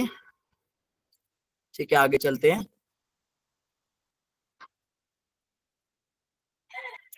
तो गांधारी माता जो है तपस्विनी थी, और देखिए इस तपस्या का इतना प्रभाव था, जब इन्होंने अपने पुत्र दुर्योधन को बुलाया, मेरे कमरे में आओ, तो उन्होंने पहली बार अपनी पट्टी खोली आंखों से, पहली और आखिरी बार अपने पुत्र के लिए। और वो जितनी उन्होंने तपस्या से शक्तियां अर्जित की थी उस आंख के ऊपर पट्टी बांधने से, वो सारी शक्ति अपने पुत्र को दे दी। उसका पूरा शरीर वज्र का बना दिया था। वो तो भगवान ने केले का पत्ता से उनके जांघों को ढकवा दिया था, तो जांघें नहीं बनी थी लोहे की, पूरा शरीर उनका वज्र का हो गया था, लोहा भी नहीं, लोहे से भी ज्यादा मजबूत वज्र होता है। तो यहाँ पे हम देखते गांधारी माता जो है बड़ी तपस्वी थी, उनके पास बड़ी शक्तियां थी, और इसीलिए उनके पास जो है इस प्रकार से यहाँ पे शब्द है तपस्विनी। गांधारी माता के आंखों पे पट्टी बांधने को आचार्यों ने एक और तरीके से समझाया। एक तो यह एस्पेक्ट हो गया कि पिता अंधा है तो मैं भी अंधी हो जाऊंगी। एक होता है कि क्षमा कीजिए, पति अंधा है, पति अंधा है तो मैं भी अंधी हो जाऊंगी। एक ये भी समझने वाली बात है कि पति आध्यात्मिक दृष्टिकोण से भी अंधा है। सामने कृष्ण भगवान है तो भी उन्हें मानता नहीं, अपने पुत्रों से मोह कर रहा है, इतना अधिक मोह कर रहा है। जब धृतराष्ट्र पैदा हुआ था, क्षमा कीजिए, दुर्योधन पैदा हुआ था, तो दुर्योधन के पैदा होते ही वहां के पंडितों ने बता दिया था कि ये पुत्र अगर जीवित रहा ये सारे वंश का नाश करेगा, इसके कारण बाकी भाई भी मरेंगे। लेकिन उस भविष्यवाणी की परवाह नहीं की। उस समय पे धृतराष्ट्र ने इतना ज्यादा मोह था, अंधा मोह था अपने पुत्र से। तो गांधारी ने क्या किया, एक सती नारी होने के नाते अगर पति आध्यात्मिक रूप से अंधा है तो वो आध्यात्मिक रूप से भी अंधी हो गई। उन्होंने इसकी भी परवाह नहीं की, धर्म क्या है, अधर्म क्या है, सही क्या है, गलत क्या है, और वो भी धृतराष्ट्र की भाषा बोलने लगी, अपने पुत्रों की साइड लेने लगी। देखो, माँ के दिल में दया होती है, पिता तो प्रैक्टिकल ज्यादा होते हैं। क्या गांधारी को दिखता नहीं था कि 5 पांडव बिना पिता के उनके साथ में अन्याय हो रहा है? ताई भी तो माँ के समान ही होती है। बड़ी माँ बोलते हैं कई लोग, आजकल बड़ी माँ बड़े पापा बोलते हैं ना, उनको बड़ी मम्मी बोलते हैं, तो वो बड़ी माँ होती है। माँ से बड़ी दूसरी माँ ताई ही तो होती है। तो गांधारी को जब दिखता था कि मेरा पति इतने जुल्म कर रहा है इन 5 बच्चों पे जो पितृहीन है, तो उसने कभी बोला क्यों नहीं कुछ? तो यहाँ पे बता रहे तपस्वी ने, ये भी एक तपस्या थी कि पति जैसा भी है पत्नी भी वैसी हो जाए। अब इस बात को कुछ लोग सही मानते हैं, कुछ लोग इस बात को गलत मानते हैं। जो सही मानते हैं वो ये कहते हैं सत्यत्व की तो यही शिक्षा है जो देवी अनुसुईया ने सीता माता को दी थी कि पति जैसा भी उसकी सेवा करनी चाहिए। पति चाहे पथभ्रष्ट हो, पति चाहे जैसा भी हो, पत्नी को हमेशा विनीत होकर उसकी सेवा करनी चाहिए। पत्नी को उसको कभी त्यागना नहीं चाहिए। पति किसी भी स्थिति में त्याज्य नहीं होता। लेकिन एक विचार इसमें शास्त्रों में ही ये भी है कि पति अगर कभी रास्ते से भटक जाता है तो सती स्त्री का एक कर्तव्य होता है कि पति को सही रास्ते पे लाए। जैसे मंदोदरी भी, ये भी सतियों में नाम आता है इनका भी, सप्तसती में। तो मंदोदरी ने जब देखा कि रावण गलत काम कर रहा है तो उसने कभी उसको प्रोत्साहित नहीं किया कि पति भला है बुरा है मेरा देवता है। चलो देवता तो है ही, पूजा तो रोज करती थी रावण की, और चरण स्पर्श भी करती थी, सब करती थी, लेकिन समझाती जरूर थी, शिक्षा जरूर देती थी, आप गलत कर रहे हैं, ये कार्य आपने गलत कर दिया और आप जो हैं इसका परिणाम आपको ये मिलेगा। झगड़ा नहीं करती थी, ज्ञान नहीं बहुत ज्यादा देती थी, ना उनको बहुत कोई कोसती थी कि कैसे दुष्ट व्यक्ति हो तुम, ये नहीं। लेकिन हाँ, एक परिणाम जरूर बताती थी। एक कह लीजिए एक फ्रेंड, एक जो मित्र होता है उसकी भूमिका उन्होंने निभाई कि आप जो ये कर रहे हैं इसका ये परिणाम आपको भुगतना पड़ेगा, आप बच नहीं पाएंगे इससे। अगर आप चाहें तो आप एक विनीत भाव में, इसको कहते हैं सबमिसिव डोमिनेंस। सबमिसिव का मतलब होता है स्त्रियों को थोड़ा सबमिसिव होना चाहिए। सबमिसिव मतलब थोड़ी सबमिसिव के लिए हिंदी शब्द क्या रहेगा, कोई बता सकते हैं? सबमिसिव का मतलब होता है आज्ञाकारी प्रभु जी। आज्ञाकारी तो अलग चीज हो गई। आज्ञाकारी कई लोग होते हैं मगर सबमिसिव नहीं होते। विनम्र प्रभु जी। विनीत प्रभु जी। विनीत और विनम्र जो है ये हम्बलनेस को आ जाता है। सबमिसिव शब्द का मतलब होता है जो सामने वाले के आगे हमेशा झुकता है, जो सामने वाले के सामने कभी ऊंची आवाज में बात नहीं करता, जो सामने वाले को हमेशा रिस्पेक्ट से बात करता है, हालांकि उसको दिख रहा है कि सामने वाला गलत भी कर रहा है तो भी बड़े प्रेम से और बड़े रिस्पेक्ट से उसको सेवक भाव, सेवक भाव क्या सीखते हैं? अंधानुकरण प्रभु जी। हाँ जी, अंधानुकरण। अंधानुकरण तो अंधानुकरण। हाँ, अंधानुकरण जो शब्द है ये इतना उपयुक्त नहीं रहेगा, क्योंकि अंधानुकरण में क्या होता है कि वो व्यक्ति उस व्यक्ति को फॉलो करता है। ये गांधारी के लिए हम कह सकते हैं, गांधारी इस प्रकार से करती थी, पर मंदोदरी अंधानुकरण तो नहीं करती थी। उनको पता था कि क्या सही है क्या गलत है, मेरा पति गलत कर रहा है यहाँ पे। सबमिसिव के लिए हम ये कह सकते हैं, हाँ जी, अनुकूल। अनुकूल तो फेवरेबल हो गया, फेवरेबल और अनफेवरेबल हो गया। आप समझ गए मैं क्या कह रहा हूँ। या फिर वश में करना, वश में करना। वशीकरण वाली, ओ बाबा जी की भभूति खिला के हो जाती है, वो तो अलग चीज होगी। अधीन प्रभु जी, अधीन बोल सकते हैं। अधीन शब्द अच्छा है, अधीन सबमिसिव के लिए अधीन शब्द अच्छा रहेगा, पर अधीन में सबमिसिव नहीं आएगा, क्योंकि अधीन तो मजबूरी वाला शब्द है कि वो अधीन है, बट सबमिसिव में मजबूरी नहीं होती कुछ। तो क्या मतलब आप समझ गए, सबमिसिव का मतलब होता है जो तो सहन कर लेते हैं मतलब। नहीं, सहनशील है मतलब इसका। सहनशील, नहीं, हाँ सहनशील भी कह सकते हैं, आप समझ गए। तो एक तो होता है डोमिनेटिंग, डोमिनेटिंग का मतलब होता है हावी होना, और दूसरा होता है सबमिसिव। तो हावी होने का जो ऑपोजिट होता है उसको कहते हैं सबमिसिव। तो पत्नियां जो होती हैं बड़े प्रेम से अपने पति को समझाएं। हैं जी, क्या कहा? हाँ जी, हाँ जी, इस तरह से। तो ये हम समझ सकते हैं कि इस प्रकार से पत्नियों का प्रथम कर्तव्य है, जो अच्छी सती पत्नियां हैं, जो भगवान की भक्त पत्नियां हैं, उनका कर्तव्य अपने पति को भी सही रास्ते पे लाएं, ना कि अपने पति के साथ खुद भी अंधी हो जाएं। आंख पे पट्टी बांधने का एक ये मतलब भी है कि धर्म कर्म से भी आंख पे पट्टी बांध गई थी तपस्विनी गांधारी। ऐसी तपस्याएं हमें अवॉइड करनी चाहिए। हालांकि कई ऐसी घटनाएं हैं इतिहास में, कई ऐसे शास्त्रों में वर्णन आता है जहाँ पे पत्नी ने अपने शराबी, कबाबी, जुआरी या अपने वैश्यगामी पति का भी अनुकरण किया, पूरा उनका साथ निभाया, और उनको भगवान की तो प्राप्ति नहीं हुई, लेकिन चलो स्वर्ग जरूर गई वो, या उनका नाम अमर हो गया है ना। वो सती स्त्रियों के नाम से बहुत वो आज भी पूजी जा रही हैं। लेकिन कलयुग है, कलयुग में जो है नियम थोड़े से बदल जाते हैं। तो हम देखते कई बार जैसे सत्संगों में, मंदिर में, प्रोग्राम्स में, टेंपल प्रोग्राम्स में माताएं ज्यादा आती हैं। मुझे लगता है इस ग्रुप के अंदर भी अभी क्लास में माताएं ज्यादा है प्रभु लोग की संख्या के हिसाब से। तो माताओं में भाव भक्ति ज्यादा होती है कलयुग में, माताएं ज्यादा जल्दी भगवान की भक्त बनती हैं, उनमें जो है भक्ति भाव ज्यादा होता है। तो उनका कर्तव्य ये है कि अगर पति हमारा खाने पीने वाला है, पति हमारा विमुख है भगवान से, तो इसका ये मतलब नहीं है कि हम भी उसके हिसाब से चले। फिर पत्नी का कर्तव्य होता है कि वो अगर पति को नहीं भी सही रास्ते पे ला सकती, तो कम से कम अपनी आध्यात्मिक जिंदगी खराब ना करे उसके लिए। क्योंकि जब जाना होगा मरते समय, पति अपने कर्म लेकर जाएगा, पत्नी अपने कर्म लेकर जाएगी। करनी भरनी आपकी, ना माई की ना बाप की। माँ जाएगी अपने कर्म लेके जाएगी, पिता जाएगा अपने कर्म लेके जाएगा। एक बात हमें हमेशा याद रखनी है, हमें अकेले जाना है इस दुनिया से, और जिस समय हम जा रहे होंगे उस समय हमसे ये पूछा जाएगा कि तुमने कितना भजन किया। तब हम ये नहीं कह सकते अरे मेरे तो पति मना करता था, अरे मेरी तो पत्नी मना करती थी, अरे मेरे माता पिता को अच्छा नहीं लगता था, मेरे बच्चों को पसंद नहीं था मेरा मंदिर जाना जब करना, तो मैंने उनके लिए। तो वहां पे यही प्रश्न होगा, वो जब जाएंगे तो उनका समय तुमने नहीं किया तो तुम्हें अपने कर्म भुगतने पड़ेंगे। यही सेम चीज नारद मुनि ने रत्नाकर डाकू को समझाई थी। और रत्नाकर डाकू उस समय समझता था मेरे पति, मेरी जो पत्नी है, मेरे पिता है, बच्चे सब मेरे साथ ही जाएंगे। कहते इतना तुम पाप करके कमा रहे हो, कोई तुम्हारे साथ नहीं जाएगा। खिला तो तुम उनको रहे हो, खाएंगे वो, लेकिन जो पाप तुमने किया उसका भुगतान तुम्हें ही भुगतना पड़ेगा।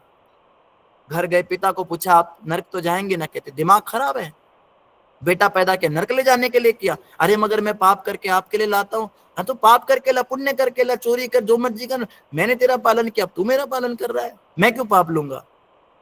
पत्नी के पास गया, पत्नी तो जरूर जाएगी, बड़ा प्यार करती है, जीने मरने की कसमें खाती है। कहती है स्वामी जिस समय मेरे पिता से आप मेरा हाथ मांगने आए थे, पानी ग्रहण करने आए थे, तब तो आपने बताया नहीं कि नर्क लेके जाएंगे। मैं तो पहले ही मना कर दी थी रिश्ते के लिए। तो आप ऐसे पति के साथ कौन नर्क जाएगी? आप जो भी करते हैं वो आपका व्यक्तिगत मसला है। मेरा काम है घर संभालना, मैं अपना काम कर रही हूँ अच्छे से।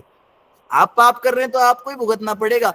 बच्चों को देखा, बच्चों को माँ ने पहले ही ट्रेनिंग दे रखी थी। बच्चे कहते हैं हमें तो कुछ पता ही नहीं पिताजी, आप कहीं से भी कमा के लाओ। आए नारद मुनि के चरणों में गिर गए। नारद मुनि ने कहा भाई संसार तो ऐसा ही है, तुम भगवान का नाम जपो। नाम मुंह से निकला नहीं, भगवान का नाम पापी जीवात्मा के मुंह से निकलता नहीं। राम शब्द बोलने को कहा, राम निकल नहीं रहा, रा रा रा रा पे अटक गए। तो नारद मुनि ने, देखो संतों के पास युक्ति होती है हर बात की। नारद मुनि ने कहा बड़ा पापी जीव है, भगवान का नाम भी नहीं निकल रहा मुंह से। बोला मरा मरा पढ़, तू मरने वाला नहीं, तेरी मौत होएगी, तू मरा बोल, मरा मरा मरा। तो मरा मरा जो है वो राम राम हो गया उल्टा। तो कहते उल्टा नाम जपत जग जाना, वाल्मीकि भय ब्रह्म समाना। आज वाल्मीकि जी के मंदिर हैं और उनकी पूजा होती है। भगवान रामचंद्र जी के साक्षात ब्रह्म के पुत्र, लव कुश के गुरु बने वाल्मीकि। कहाँ वो ऐसे डाकू थे जो भगवान का नाम भी नहीं ले पा रहे थे, इतने पापी, और कहाँ वो। तो भगवान के नाम में बड़ी शक्ति। खैर, कहने का भाव ये है, पत्नियों को चाहिए कि पतियों का अंधा अनुकरण ना करें। उन्हें अंत समय पे अपने कर्म लेकर जाना है, अपने कर्म अच्छे रखें। और पतियों का भी यही कार्य है कि पत्नी के मुंह में आके पत्नी को ज्यादा अच्छा हस्बैंड बन के हम एक अच्छे हस्बैंड, एक अच्छे पति साबित होकर दिखाएंगे। इस चक्कर में अपना भजन भक्ति, नाम जप, परिवार सब छोड़ के जो है पत्नी के चरणों में जो है उसके सेवक बन जाते हैं। तो पत्नी आपको निकुंज सेवा में नहीं ले जाएगी, निकुंज सेवा में राधा रानी ले जाएंगी। पत्नी जिधर जाएगी वो उधर के कुंजों में लेकर जाएगी, आपको नर्क कुंज में ले जाएगी। अगर पत्नी भजन नहीं करती है तो ऐसे पत्नी के अधीन नहीं होना चाहिए। तो यही बात जो है यहाँ तपस्विनी शब्द जो है एक कटाक्ष के रूप में भी बोला गया है यहाँ पे, कि ये जो है दिव्य तपस्या करती थी। और इस तपस्या के प्रभाव से क्या हुआ, और देखो बाद में जब पति सही हो गए, अभी धृतराष्ट्र और गांधारी को विदुर जी आके शिक्षा देंगे कि आप दोनों भजन भक्ति करो, भगवान का नाम जपो, तपस्या करो। तो धृतराष्ट्र सुधर जाएंगे, भगवान का नाम जपेंगे, तो गांधारी उनके साथ ही सुधर जाएंगी। इतनी तपस्या। एक दिन पहले पति नास्तिक था तो पत्नी भी नास्तिक थी, एक दिन बाद पति आस्तिक हो गया तो पत्नी भी आस्तिक हो गई। मतलब अपना कुछ है ही नहीं जीवन में, अपनी कोई सोच विचार ही नहीं है, बस पति के परायण रहना। तो उनको भी दिव्य पद की प्राप्ति हुई। ऐसा नहीं कि गांधारी का कोई सत्यानाश हुआ, ऐसा नहीं है। गांधारी और धृतराष्ट्र दोनों को मुक्ति की प्राप्ति तो हुई थी अंत समय पे। तो ये भी एक कह लो कि तपस्या ही है, और इस तपस्या से भी भगवान मिलते थे।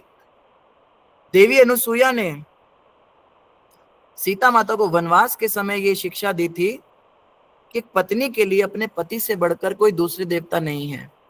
जितने भी आराध्य देव हैं इन सभी का वास उसके पति में होता है। पति की सेवा करने मात्र से सारी सेवाएं हो जाती हैं। पति को प्रसन्न रखने से भगवान की प्रसन्नता होती है।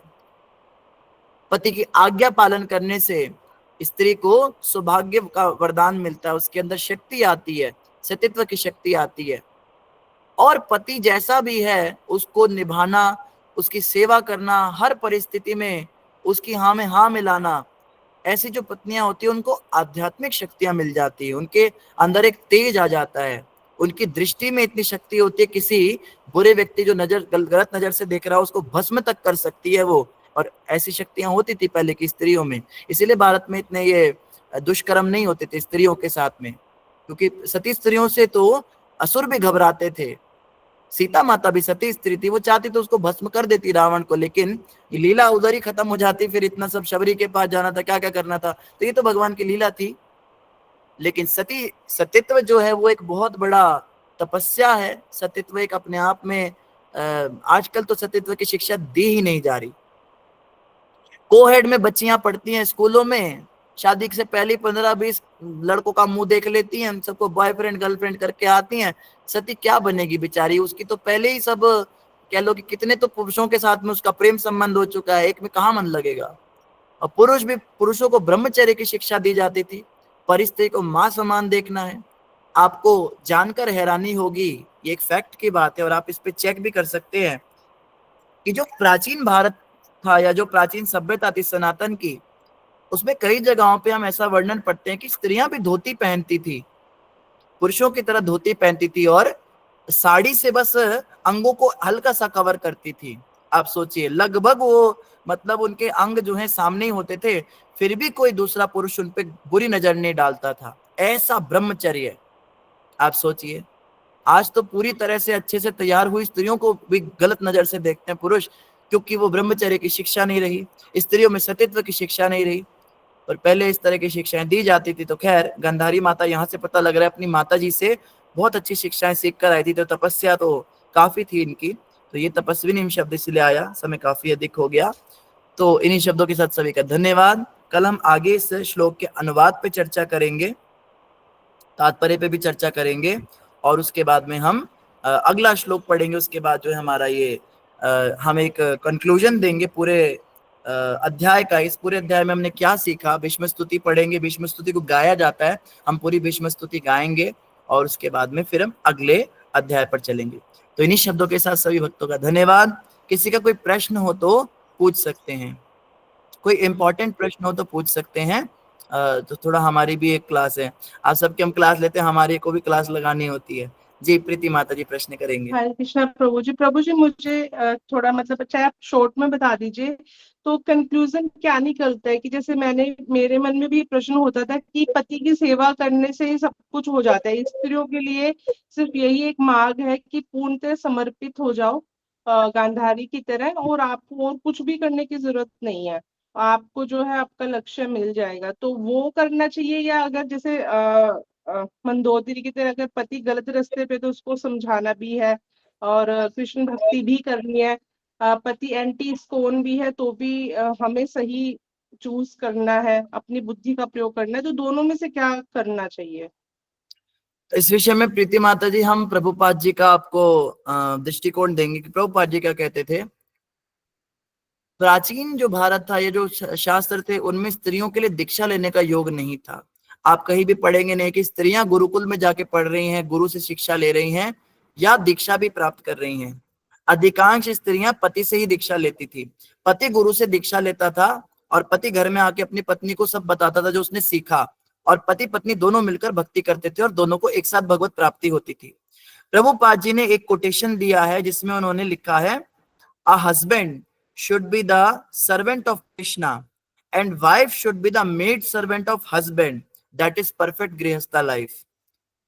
पति जो है वो भगवान का भक्त हो, भगवान का सेवक हो, भगवान का दास हो, और पत्नी अपने पति की दासी हो। डायरेक्टली प्रभुपाद जी ने वहां भी नहीं कहा कि भगवान की ही दासी हो, उसने कहा अपने भक्त पति की दासी हो। तो ये परफेक्ट गृहस्था लाइफ है। पर इसमें ये बात जरूरी है कि पति भक्त होना चाहिए, ये बात भी प्रभुपाद जी ने उसमें मेंशन की। तो अगर हम प्रभुपाद जी की बातें समझना बड़ा पेचीदा होता है। एक तरह से प्रभुपाद जी ने शास्त्रों का भी दृष्टिकोण दे दिया कि पति की सेवा करने वाला सिद्धांत दे दिया, लेकिन प्रभुपाद जी ने ये भी बात समझाई कि भक्त पति के साथ ऐसा करना है। अगर पति भक्त नहीं है, ऐसी अवस्था में प्रभुपाद जी ने यही कहा है कि आप, इसीलिए तो प्रभुपाद जी ने दीक्षा शुरू की। माताओं को दीक्षा नहीं मिलती थी पहले, भक्ति सिद्धांत ठाकुर ने पहली बार माताओं को दीक्षा देनी शुरू की थी। या हम देखते हैं हरिदास ठाकुर ने एक बार एक माता को दीक्षा दी थी, उनको नाम अपनी जपमाला भी दी थी, लक्ष्य हीराबाई को। कभी कभी हमें कोई कोई उदाहरण मिलते हैं एक्सक्लूसिव। अधिकांश स्त्रियां, अब आप कह सकते हैं शास्त्रों में भी कुछ ऐसे उदाहरण हैं जहाँ पे, जैसे ये अपने शबरी हैं, इन्होंने भी मतंग ऋषि से दीक्षा ली थी, मगर ये बहुत कम उदाहरण है। ज्यादातर जो विवाहित स्त्रियां हैं वो किसी गुरु से दीक्षा नहीं लेती थी। लेकिन भक्ति सिद्धांत ठाकुर ने जब देखा, प्रभुपाद जी ने देखा कि पुरुष जो है वो भटके हुए हैं, और ऐसी भटकी अवस्था में अगर स्त्रियां भक्ति करना चाहती हैं तो उनको भी मौका दिया जाना चाहिए, इसलिए डायरेक्टली उनको दीक्षा देने का नॉर्म शुरू हुआ। तो इसका मतलब यही है कि स्त्रियां अपना आध्यात्मिक जीवन अलग से जी सकती हैं। पति के ऊपर उनको, पति की सेवा करने का मतलब है कि जो कार्य कृष्ण भजन के अनुकूल है, सात्विक सेवा करनी है। पति कहे मुझे पैग बना के दो, पति कहे मुझे चिकन बिरयानी बना के दो, तो वैष्णव पत्नी जो है वहां पे वो मना कर सकती है, इसमें उसको पाप नहीं लगेगा। ये जो है अपने, क्योंकि अब उसने गुरु दीक्षा डायरेक्ट ली है ना, पहले तो पति के थ्रू होता था, अब जब डायरेक्ट दीक्षा लिए तो वो डायरेक्ट गुरु से इंस्ट्रक्शन लेके उसको फॉलो करेगी। ऐसी स्थिति में आप कह सकते हो गुरु ही उसके पति हो गए, क्योंकि आज्ञा पालन जिसका होता है वही पति होते हैं, और दूसरे पति जो है वो शरीर के हैं, और गुरु महाराज तो हमारे आध्यात्मिक पिता हैं, और श्री कृष्ण हमारे आध्यात्मिक पति हैं। ये भी एक कोटेशन मुझे याद है, प्रभुपाद जी ने भी कोटेशन एक अपनी शिष्या को दिया था कि श्री कृष्ण हमारे आध्यात्मिक पति हैं और गुरु हमारे आध्यात्मिक पिता हैं। एक अच्छी कन्या को अपने पति और पिता दोनों के आज्ञाकारी होना चाहिए। तो ये भक्ति के कुछ रहस्य हैं प्रीति माता जी, जो प्रभुपाद जी का दृष्टिकोण है। जी जी, थैंक यू प्रभु जी। प्रभु जी, एक छोटा सा भी आज की चर्चा से रिलेटेड ये है कि हर कोई अपने अपने कर्मों के लिए जिम्मेदार है, जो अभी आपने उदाहरण दिया था। तो अभी उसमें ये भी कहते हैं कि अगर पति भक्ति करता है तो उसका आधा फल पत्नी को भी मिलता है, और पत्नी भक्ति करती है तो पति को नहीं मिलता है। कंडीशन ये है कि पति जो भक्ति कर रहा है उसमें पत्नी अनुकूल होनी चाहिए, सम्मिलित होनी चाहिए, तो उसको आधा फल मिल जाता है। तो क्या ये है, सही बात है ये? और दूसरा ये कि अपने पेरेंट्स के गलत कर्मों का फल बच्चों को भुगतना पड़ता है, तो क्या वो भी सही है ऐसा? इसमें ऐसा होता है माता जी, ये सब जो है मानसिक रूप से जुड़ा होता है। जैसे किसी ने अपने जैसे हिरण्यकश्यप के कर्मों का फल प्रहलाद जी को नहीं मिला, ठीक है ना, तो ये खाली ऐसा नहीं है कि ये ब्लड से रिलेटेड चीज है कि जो खून से रिश्ता माना गया कि जो पैदा हो गया तो उसको लेना ही पड़ेगा। जो उसको अपना मान रहा है, जो उसमें आसक्ति रख रहा है, जो उसका कह लीजिए कि उसकी प्रॉपर्टी को इनहेरिट कर रहा है। अब पिता से पितृ ऋण तो लिया ना, पिता की सारी प्रॉपर्टी। बच्चे ने क्या किया, बस खाली एक कागज दिखा दिया कि मैं इसका बेटा हूं, और ये दिखा के सारी प्रॉपर्टी, सारी मेहनत की आपके बाप दादाओं ने, आपने सिर्फ क्लेम करा। तो फ्री में कुछ नहीं मिलता, तो बाप दादाओं ने जो मेहनत करके आपको दिया है उसका पितृ ऋण लग जाता है। तो उस ऋण के साथ में वो नियम आता है कि ठीक है कि जो ऋण ले रहे हो तो उनका पाप कर्म भी लो, जो उन्होंने पाप किए वो भी आपको साथ में मिलेंगे। लेकिन जिस पुत्र ने अपने पिता का कुछ लिया नहीं, कुछ उसको, कहने का मतलब उसे वो अपना पिता समझता ही नहीं है, वो केवल भगवान को या आत्मा के स्तर पे, उस पे ये नियम लागू नहीं होता। गतो मुकुंदम परिहृत्य कृत्यम, जो मुकुंद की शरण ले लेता है पूरी तरह से, उसके सारे ऋण मुक्त हो जाते हैं। उस पे ना कोई पाप का ऋण आता है, ना उस पे कोई पितृ ऋण आता है। ये सब समझना है। और दूसरी बात आपने क्या कही कि पति, दूसरा प्रश्न आपका था, पहला प्रश्न आपका क्या था माता जी? कि पति अगर भक्ति करता है तो हाँ, उसका आधे आधा कर्म फल उसके पत्नी को आधा थे। मिलता है। हाँ, ये बात जैसे आपने कहा, शास्त्र में दोनों बातें साथ में कही गई हैं। जो पत्नी अपने पति की सेवा करेगी उसको उसका पुण्य मिलेगा। आप ये कह सकते हैं एक तरह से यहाँ पे भी वो व्यापार चल रहा है, कुछ दो और कुछ लो। इस संसार में कहीं पर भी आप एक तरफा नहीं देखेंगे कि किसी को कुछ मिल ही रहा है, उसको देना कुछ नहीं है।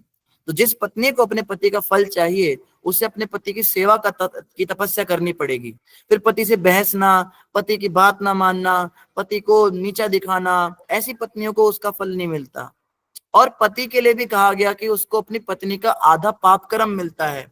ये उस पति को मिलेगा जो अपनी पत्नी से सेवा लेता है। अब जब उसे सेवा ले रहा है, उससे जो है अधीन रख रहा है अपने, उसको अपने हिसाब से चला रहा है, अरे इतने बजे उठ जाना, कल मेरी मीटिंग है, मुझे खाना दे देना, एक दासी की तरह ट्रीट कर रहा है। शास्त्रों में स्त्री को दासी ही बताया, कहीं कहती भी मैं आपकी दासी बनना चाहती हूँ, ऐसा बोलती है ना पतियों को। तो जो दासी है, तो दासी की पगार होती है, दासी की सैलरी होती है, मुफ्त की दासी थोड़ना है। तो दासी क्या करती है, दासी साहब उल्टे काम करती है, गोलगप्पे खाएगी, प्याज लहसुन खाएगी, शराब जो भी करती है वो, और पाप कर्म पति को दे देगी, आप जो है ये मेरी सैलरी काट लो आप। तो एक तरह से कह लीजिए कि शास्त्रों में सारी बातें दो तरफा होती हैं। तो जो पत्नी इस तरह से, जो पति अपनी पत्नी से इतनी सेवा लेता है, उस पति को वो पाप कर्म लेने पड़ते हैं, ऐसा। जी जी प्रभु जी, समझ में आया। थैंक यू प्रभु जी। हर चीज धन्यवाद। के पीछे आदान प्रदान और लॉजिक है, हर बात के पीछे। बिल्कुल, ये भौतिक जगत है ना, पूरा बिजनेस है ये। इसे कर्म कांड कहते हैं। कर्म कांड मतलब कांड करो और कर्म का फल ले लो तुम। हाँ, क्षमा कीजिए, इसका ये मतलब नहीं है। कर्म कांड का अर्थ होता है कर्म, कर्म और फल। भगवान गीता में कहते हैं संसार में जो भी क्रिया करोगे उसकी प्रतिक्रिया होगी। To every action there is equal and opposite reaction. तो अगर आपने किसी का भला किया तो आपके साथ भी भला होगा, अगर आपने किसी के साथ बुरा किया तो आपके साथ भी बुरा होगा। तो अगर कोई स्त्री अपने पति की सेवा किए जा रही तो वो ये ना सोचे मैं तो इनकी इतनी सेवा करती हूँ, ये तो मुझे कुछ देते नहीं। वो कुछ दे ना दे, आपको उनका पुण्य मिल जाएगा, वो आपको देवता दे देंगे। कुछ भी फ्री में नहीं होता यहाँ पे। तो कर्म जो है, कर्म कांड का ये मतलब होता है, कर्म प्रधान है ये जो संसार है। और कोई पुरुष है, वो अपनी पत्नी का बहुत ख्याल रख रहा है, बहुत ध्यान रख रहा है, फिर भी पत्नी उन पे चीट कर जाती है, पत्नी जो धोखा दे देती है उसको, तो वो ये ना सोचे कि इसके साथ अब मैं इसको गलत करूंगा। इसको आपको कुछ करने की जरूरत नहीं है। नेचर जो है, कुदरत जो है, या देवता जो है, वो खुद ही उसके साथ में ऐसा करेंगे कि आपको जो है वो जो उसका पाप कर्म मिल रहा था वो आपको नहीं मिलेगा, या उसका पुण्य आपको मिल जाएगा। कुछ ना कुछ जो है देवता दे देते हैं। इस तरह से कर्म प्रधान ये जीवन जगत है। धन्यवाद प्रीति माता जी, बहुत ही सुंदर प्रश्न किया आपने जी। आदि नारायण प्रभु जी। हरे कृष्ण प्रभु जी। हरे कृष्ण प्रभु जी, मैं आपसे एक रिक्वेस्ट करना चाहता हूँ कि सब भक्तों को समझाएं कि जब आप नहीं होते तो वही भागवतम हम पढ़ते हैं जो भगवान व्यासदेव द्वारा लिखित है, प्रमाणिक है। फिर वो भक्त देखते हैं, 3-3 बार आके देखते हैं, भाई प्रभु जी आए हैं तो ठीक है, नहीं तो निकलो क्लास से। ये कैसी भक्ति हुई? वो चाहते हैं रजिस्टर्ड ट्रेडमार्क, रजिस्टर्ड ट्रेडमार्क वाला भगत तो उससे सुने, अगर रजिस्टर्ड ट्रेड वाला भक्त नहीं है तो उससे ना सुने, जबकि वो भी वही भगतों पढ़ रहा है जो व्यासदेव द्वारा रचित है और अपने अनुसार जितनी उसकी बुद्धि है व्याख्या भी कर रहा है। अगर आपके पास इतनी जो भक्त आ रहे हैं यहाँ छोड़ देते हैं, उस नहीं आते उस सेशन में या देखते हैं बार बार आके, अगर आपके पास अच्छी व्याख्या है तो आप आइए आगे, आप समझाइए हमें। अगर हम ठीक व्याख्या नहीं कर रहे तो वो भक्त आए हमें समझाएं, हम भी उनसे भक्ति का लाभ लें। तो क्या कहना चाहेंगे प्रभु जी इनके बारे में? आदिनारायण प्रभु जी, आपका बहुत बहुत धन्यवाद, आपने इस बात को रखा और ये बहुत इंपॉर्टेंट है समझने के लिए। एक बात हमें समझनी है, अगर जैसे हमने कहा 2 तरह के लोग होते हैं, इमोशनल होते हैं और प्रैक्टिकल होते हैं। जो लोग प्रैक्टिकल है वो आएंगे, वो डेली आएंगे, वो देखेंगे नहीं कौन कौन कर रहा है कौन नहीं कर रहा है, उन्हें अपना नियम करना है। लेकिन जो इमोशनल लोग होते हैं वो एक व्यक्ति से जुड़ जाते हैं, इमोशन सुन के किसी व्यक्ति से जुड़ जाते हैं, वो उस व्यक्ति को सुनते हैं, वो कथा भी नहीं सुनते कई बार, उनको बस वो व्यक्ति की बातें अच्छी लगती है। जैसे यहाँ पे भी कई भक्त जो अप्रिशिएट करते, कई माताएं कहती हैं आपकी बातें बड़ी अच्छी लगती हैं, और उनको हम पूछेंगे क्या क्या अच्छी लगी बात, वो बता नहीं पाएंगी। वो बस एक व्यक्ति से जुड़ते हैं, क्योंकि ज्यादातर लोगों जो इमोशनल लोग होते हैं ना, उनका दिमाग ऐसे ही चलता है, बस ये इंसान को सुनना है। उनके दिमाग में ना एक थॉट चली गई कि ये व्यक्ति से जो है ये अच्छा बोलता है, इसको सुनना है, तो वो बस सुनने आते हैं, वो भागवत सुनने नहीं आते प्रभु जी। वो लोग बस सुनते हैं, और वो हमें पता लग गया टेस्ट में, जब हमने टेस्ट लिया तो हमें पता चला कुछ भक्तों का, वो इतने ध्यान से लगता है देखने में सुन रहे हैं, पर वो भागवत नहीं सुन रहे होते। वो जिस व्यक्ति को सुन रहे होते हैं, अगर वो व्यक्ति ही नहीं है तो वो क्यों रहेंगे क्लास में? भागवत तो वो वैसे भी नहीं सुन रहे थे। ठीक है, कुछ लोग होते हैं जो इसलिए क्लास में आते हैं कि उन्हें अपना नियम करना है कि मुझे भागवत रोज पढ़नी है, ये मेरी साधना है। देखो भगवान कृष्ण गीता में कहते हैं यतन तश्च दृढ़ व्रता, जो भक्त होता है मेरा वो दृढ़ व्रत होता है। दृढ़ व्रत मतलब वो नियम लेता है कि जैसे मेरे को रोज 1 घंटा भागवत सुननी है, मुझे क्लास ज्वाइन करनी है, कुछ भी हो जाए, प्रभु जी आए ना आए, कोई ना कोई तो कुछ तो सुनाएगा, मुझे अपना 1 घंटा भगवान के बारे में सुन के बिताना है। तो ये साधना होती है। तो कई बार इस भाव से आते हैं कि मुझे साधना करनी है, तो वो लोग आएंगे, वो लोग जुड़ेंगे, वो सुनेंगे और अपना 1 घंटा पूरा करके ही जाएंगे। और कुछ लोग बीच वाले होते हैं, ना तो वो बहुत पक्के हैं नियम में, ना ही वो किसी व्यक्ति से बहुत इमोशनली कनेक्टेड हैं। उनको बस ये लगता है कि अगर वो व्यक्ति आएगा तो हमें कुछ फायदा होगा, हमें कुछ सुनने को मिलेगा बढ़िया, और अगर वो व्यक्ति नहीं आया तो ये लोग पता नहीं ऐसे कुछ बोलेंगे। ये बिल्कुल ही गलत सोच है। प्रभुपाद जी कहा करते थे, जो व्यक्ति वक्ता कॉन्शियस है कि कौन वक्ता कक्षा कर रहा है, इस बात से उसका डिपेंड करता है कि कथा सुननी की नहीं सुननी है। वो अभी तक श्रीमद् भागवतम से नहीं प्रेम कर पाए, वो उस व्यक्ति से ही प्रेम कर रहा है। क्षमा कीजिए अगर किसी को बुरा लगे, लेकिन वो उस व्यक्ति से प्रेम कर रहा है, और वो व्यक्ति उसको भगवत प्राप्ति नहीं कराएगा, उसको भगवत प्राप्ति श्रीमद् भागवत कराएगी। तो जो प्रेम आप सब हमें दे रहे हैं, आप सबका बहुत धन्यवाद है। आप सब ईश्वर के अंश हैं और हमारे अंदर भी भगवान विराजमान है, तो हम वो सारा आपका प्रेम भगवान को ट्रांसफर करते हैं, अच्छी बात है। लेकिन ये प्रेम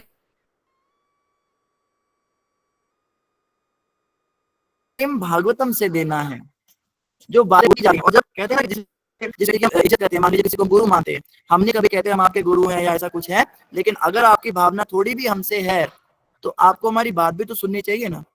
ये कैसा प्रेम है कि हम उस व्यक्ति से तो बड़ा प्रेम करते हैं पर उसकी बात नहीं मानते। तो अगर हम खुद कह रहे हैं भाई अगर हम ना भी आए तो भी आप रहा कीजिए, फिर भी आप नहीं रहेंगे, तो फिर आप कैसे मान सकते हैं कि हम ये बात एक्सेप्ट कर ले कि आप हमसे प्रेम करते हैं या हमें कुछ भी मानते हैं? ये तो सिर्फ इमोशनल स्वार्थी भक्ति हो रही है। इसको सहजिया कहते हैं। सहजिया लोग ज्यादा लंबे नहीं चलते भक्ति में, और ये भक्त लोग फिर से वो गलती कर रहे जो उन्होंने पहले करी थी। जो इन्होंने पिछले प्रभु जी के समय गलती करी थी वही गलती कर रहे हैं, एक व्यक्ति से जुड़ रहे हैं। व्यक्ति का पतन हो सकता है, कल को हमारा भी पतन हो सकता है, क्या पता चलता है। कल को हम हमारे बारे में कुछ हमें हो जाए, हम ग्रुप छोड़ जाएं, तो आप तो सारे जितने खाली हमारा मुंह देख के आ रहे हो, आप तो ग्रुप में रहोगे ही नहीं। क्या कह सकते हैं, माया किसको बख्शती है? हमें बख्श देगी क्या माया? कल को हमारे बारे में भी कुछ हो जाएगा, हमारे आप सुनेंगे ओहो बड़ा कलयुग हो गया, ये भी गए, अब तो हमारा भगवान से ही मन उठ गया। आपका भगवान से क्यों मन उठ जाता है? भगवान में आपका मन कभी था ही नहीं। भगवान में आपका मन होता तो आप डेली भागवतम में आते। आप खुद ये गलती कर रहे हो कि आप एक व्यक्ति से जोड़ रहे हो, कल को वो व्यक्ति जब चला जाता है फिर आप कहते हो भगवान में मन। अरे भगवान से आपने प्रेम किया कब है बताइए? जिसको भगवान से प्रेम होगा वो व्यासदेव की वाणी सुनने आएगा, भागवत सुनने आएगा। आप एक व्यक्ति से प्रेम करते हो, आपने पिछली बार भी यही किया, आप इस बार भी यही कर रहे हो, और यही कार्य आप संसार में करते थे, यही आप भक्ति में आके कर रहे हो। तो ठीक है, भक्तों से प्रेम करना चाहिए। रूप गोस्वामी ने श्रील रूप गोस्वामी ने उपदेशामृत में कहा है कि भक्तों से प्रीति करनी चाहिए, लेकिन ऐसी प्रीति नहीं करनी चाहिए कि वो भक्त अगर कल को भक्ति छोड़ जाए तो हम भी, जैसे कई भक्त हैं आज तक सुनाते हैं उस बात को। अभी संडे में हम भक्तों से इंटरव्यू लेते हैं तो वो उस बात को जरूर हाईलाइट करते हैं, वो प्रभु जी थे फिर वो हो गया था। आपके दिमाग में अभी तक वो चीज क्यों घुसी हुई है कि वो ऐसा हुआ था ऐसा हुआ था? क्योंकि आपने उस व्यक्ति को बहुत ज्यादा, भगवान से भी ज्यादा महत्वता दे दी थी, भागवत से ज्यादा महत्वता आप एक व्यक्ति को दे जाते हो। ये तो आपकी गलती है ना। मैं बिल्कुल इस मामले में थोड़ा सा बोलूंगा आज, मुझे क्षमा कीजिए अगर किसी को बुरा लगे, कि गलती आपकी है। उसकी तो है ही व्यक्ति की जिसने किया, तो उसकी तो माया परीक्षा ले रही है, और माया ने उसको दंडित भी किया ही होगा। अगर उसने कोई गलती करी तो माया दंडित करती है, कर्म प्रधान ये संसार है, वो बचेगा नहीं। लेकिन उसने जो किया उसके बारे में मैं क्यों सोचूं? दोष पराए देख कर चले तू हसत हसत, अपनो याद ना आवे जाको आदि नांत। कबीरदास जी कहते दूसरों के दोष देख के तुम हंसते हो, अपना तो तुम्हें याद नहीं आता, जिसका ना आदि है ना अंत है। अपने दोषों की लिस्ट अगर बनाने बैठ जाओ तो ना पार नहीं मिलेगा अपनी लिस्ट बनाने का, ना शुरुआत पता लगेगी ना अंत पता लगेगा। इतने दोष हैं हम में। मैं अपने लिए कहता हूँ, मेरे खुद के अंदर इतने दोष भरे हैं, मैं क्यों दूसरों के दोष को इतना याद रख रहा हूँ, उन्होंने ऐसा किया था। मैं क्या दोषों से बिल्कुल मुक्त हूं? तो ये किसी व्यक्ति से जुड़ना, सिर्फ वो आएगा तो हमें क्लास सुननी है, ये बहुत बड़ा दोष है, ये भक्ति में दोष है, और ये भौतिक बात है। मैंने कई भक्तों को देखा है, जैसे कीर्तन मेला होता है मायापुर में, कौन कौन कीर्तन कर रहा है ये पहला प्रश्न होता है। मेरा खुद का भी होता है, मेरी भी स्थिति आपकी जैसी है, मैं कोई अलग नहीं हूं। मैं भी पूछता हूँ कौन कर रहा है, अच्छा वो प्रभु जी कर रहे, वो तो बड़ा अच्छा करते, चलो चलते हैं। और कोई सन्यासी करे, कोई बूढ़ा व्यक्ति, कोई ऐसे, कोई सिंपल, ये क्या करना है। उनके कीर्तन में आप देखेंगे मायापुर में भी बिल्कुल भीड़ नहीं होगी, खाली पड़ा होगा सारा, कोई नहीं आएगा। और कोई सुंदर चेहरे वाला, सुंदर गाने वाला या सुंदर गाने वाली, कोई बहुत फेमस जो बड़े यूट्यूब पे सब्सक्राइबर वाले, वो आ जाएंगे, दुनिया आ जाएगी। ये लोग कीर्तन सुनने नहीं आ रहे हैं, ये लोग उस व्यक्ति को देखने आ रहे हैं जिनको इन्होंने भगवान से, भगवान के हरि नाम से, कीर्तन से भी बड़ा मान रखा है। ये अपराध है। मंदिरों में ये होता है, हमारे मंदिर में होता है। भागवतम क्लास में जाना है, किन की क्लास है, ये पहला प्रश्न होता है। किन की क्लास है पर डिपेंड करेगा कि मैंने क्लास सुनने की नहीं, तो मैं क्लास तो सुनने जा ही नहीं रहा हूं। भगवान बहुत दूर है अभी, दूर नगरी, बड़ी दूर नगरी, अभी नगरी बहुत दूर है भगवान की हमसे। कैसे आऊं रे कन्हई तेरी गोकुल नगरी, बड़ी दूर नगरी। तो कैसे क्या आऊं? भगवान कहते हैं ऐसे आओ, भागवत सुनने आओ, व्यक्ति को सुनने मत आओ, ऐसे आओ मेरी गोकुल नगरी। भगवान तो बता रहे हैं, लेकिन फिर हम क्या कहते हैं, दूर नगरी बड़ी। हम तो कहते हैं प्रभु बड़े दूर हैं, तो हमारे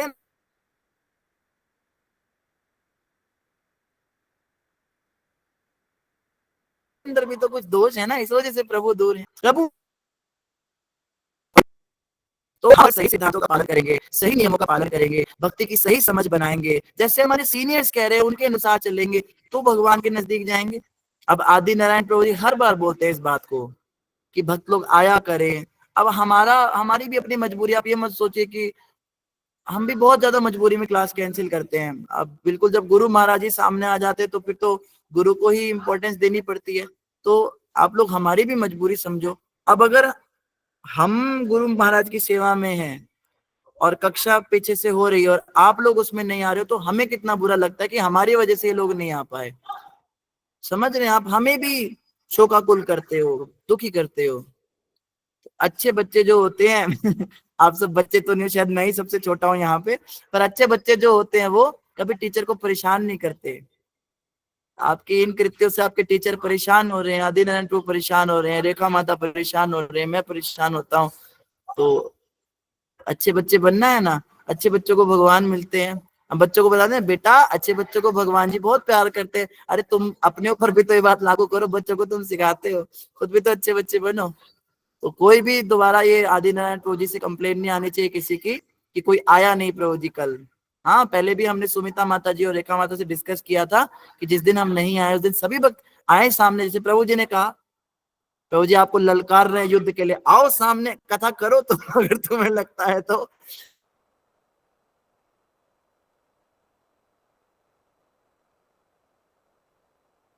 अगर किसी को लगता है वो क्या था, या जो भी संध्या माता इतना अच्छा बोलते हैं, परविंदर प्रभु जी हमारे बीच में है, या नित्यानंद प्रभु हैं, और भी भक्त हैं जो इतना सुंदर सुंदर व्याख्यान देते हैं, अंतर्यामी प्रभु हैं, ये भी तो ना माँ के पेट से सीख के आए थे। कोई सीख के आए थे तो बताइए, कोई है जो अभिमन्यु की तरह माँ के पेट से प्रवचन करना सीख के आए थे? इन्होंने भी कर करके ही सीखा। और जब इन्होंने पहली क्लास दी होगी, मैं दावे के साथ कह सकता हूँ इन्होंने बड़ी मतलब बहुत अच्छी क्लास तो नहीं दी होगी। पहली क्लास ऐसी ही होती है, पता भी नहीं चलता क्या बोलना है क्या नहीं बोलना है।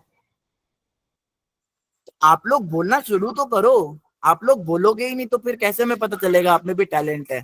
और हमारा क्लास में ना आना एक अपॉर्चुनिटी है उन भक्तों के लिए जो कुछ सीखना चाहते हैं, तो उनको मौका मिलता है। आज टीचर नहीं आया, आज चलो मॉनिटर लोग कब अपनी पावर दिखाते हैं क्लास में? जिस दिन टीचर नहीं आती, कोई पीरियड फ्री होता है तो मॉनिटर खुश होता है। मॉनिटर कहता है आज मैं बच्चों को दिखाऊंगा मैं क्या चीज हूँ। टीचर जब होती है तब तो मेरी पावर नहीं होती, अभी मेरी पूरी पावर है क्लास में। तो आप बनो मॉनिटर, अपना दिखाओ, आप टैलेंट दिखाओ अपना। हाँ, भक्ति में आगे बढ़ो, प्रचारक बनना है ना। महाप्रभु चैतन्य ने कहा, आमार आज्ञा गुरु हो या तारो एक देश, मेरी आज्ञा से तुम जिधर रहते हो उसी देश में गुरु बन जाओ।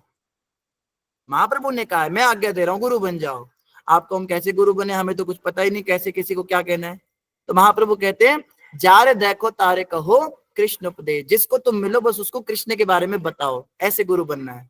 गुरु बनने का ये मतलब नहीं है कि रबड़ी मलाई खाओ और व्यासासन पे बैठ के पैर धुलवाओ। गुरु बनने का मतलब होता है जिसको देखो उसको कृष्ण उपदेश दो। तो महाप्रभु ने इन जनरल सभी को इंस्ट्रक्शन दिया है गुरु बनने के लिए। आप बनिए, गुरु बनिए, गाइड कीजिए। कुछ आप हमने पहले भी कहा था पैराग्राफ्स रेडी करके आइए। सुमित प्रभु जी ने कहा था मैं भजन सुनाया करता हूँ, और भी भक्तों ने कहा था हम भी कुछ सुनाएंगे कुछ। तो अच्छी बात है, जिस दिन हम नहीं होते उस दिन भजन कीर्तन कीजिए, कोई कथा सुनाइए, कोई पैराग्राफ सुनाइए, उस पर प्रश्न उत्तर कीजिए, विचार विमर्श कीजिए। तो क्यों नहीं आप करते हैं? समझ नहीं आता है। ठीक है आदिनारायण प्रभु जी, इतनी डांट बहुत है या और डांटना है इन्हें?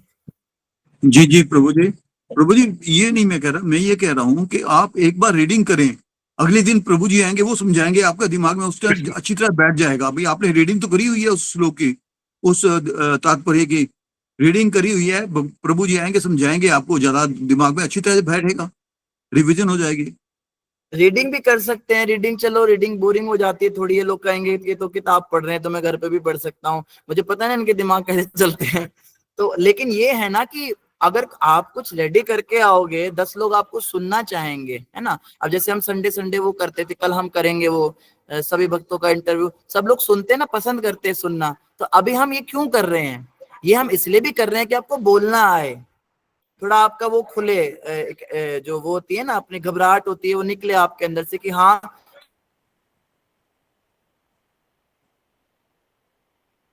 हम बोले तो, और लोगों को सुनने की आदत पड़े कि अगर कोई भी कुछ बोल रहा है तो उसको सुनना चाहिए। तो अभी हम उस जैसे क्लास में होता है पहले दिन बच्चों से इंट्रोडक्शन लेते हैं, सभी अपने अपने बारे में आके 2 मिनट बताओ, तो वो इसलिए करते हैं ताकि बच्चे ओपन अप हुए। अब आप आध्यात्मिक चीजें भी सुनेंगे, फिर आप वो भी बोलना, और बाकियों को आदत पड़नी चाहिए कि हाँ भाई आध्यात्मिक चीज भी सुननी है।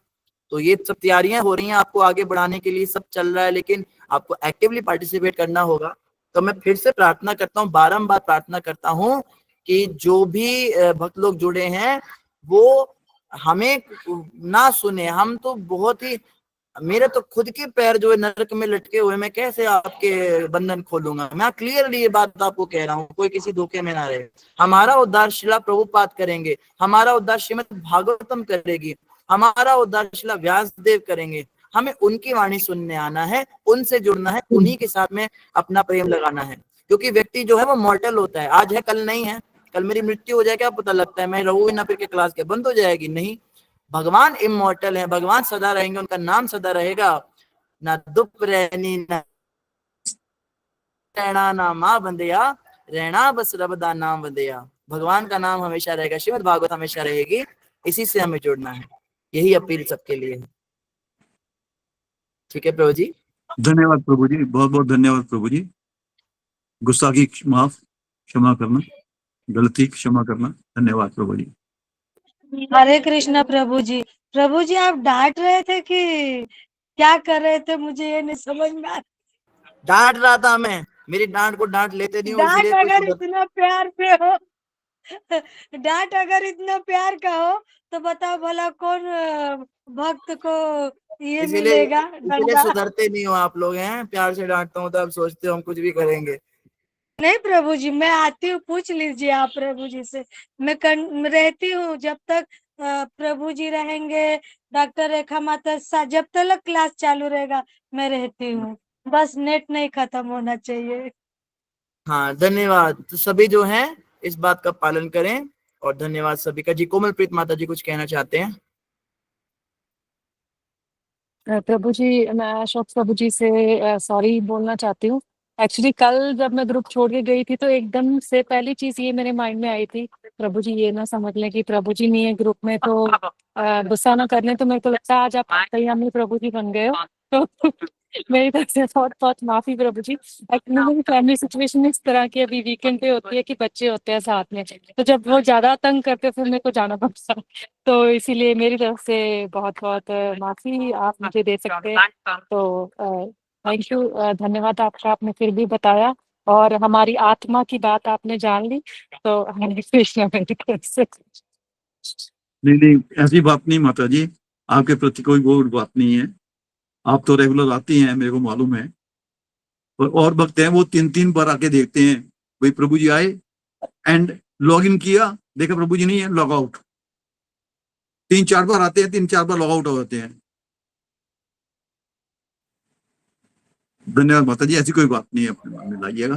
धन्यवाद। हरे कृष्णा। धन्यवाद माता हरे जी। कृष्णा प्रभु हरे जी, कृष्ण हरे प्रभु कृष्णा जी। प्रभु प्रभु जी एक रिक्वेस्ट है, ये जो मैसेजेस है वो सबके लिए ऑन रखें। कॉल मैसेजेस जो हैं वो थोड़ी सी हेल्प हो जाती है। Thank you. कौन से मैसेजेस ऑन रखने, कैसे होते हैं वो, क्या कह रही है माता जी? जो प्रभु जी अभी वो चैट नहीं हो ये, रही ना। हाँ चैट ऑफ है ना, वो आधी बातें हम चैट में लिख देते हैं, नहीं तो बोलना पड़ता है। वो चैट सिर्फ होस्ट ही कर पा रहे हैं अभी, बाकी सबके लिए अनअवेलेबल है वो। हाँ जी, ये वाली माता जी, प्रभु जी, हाँ जी। अच्छा अच्छा, ये अवेलेबल नहीं होती। सुमिता माता जी टेक्निकल हमारे हाँ ग्रुप जी के जी, चित्र मैं देख लेती हूँ, मैं अभी कर देती हूँ, मुझे लगता है।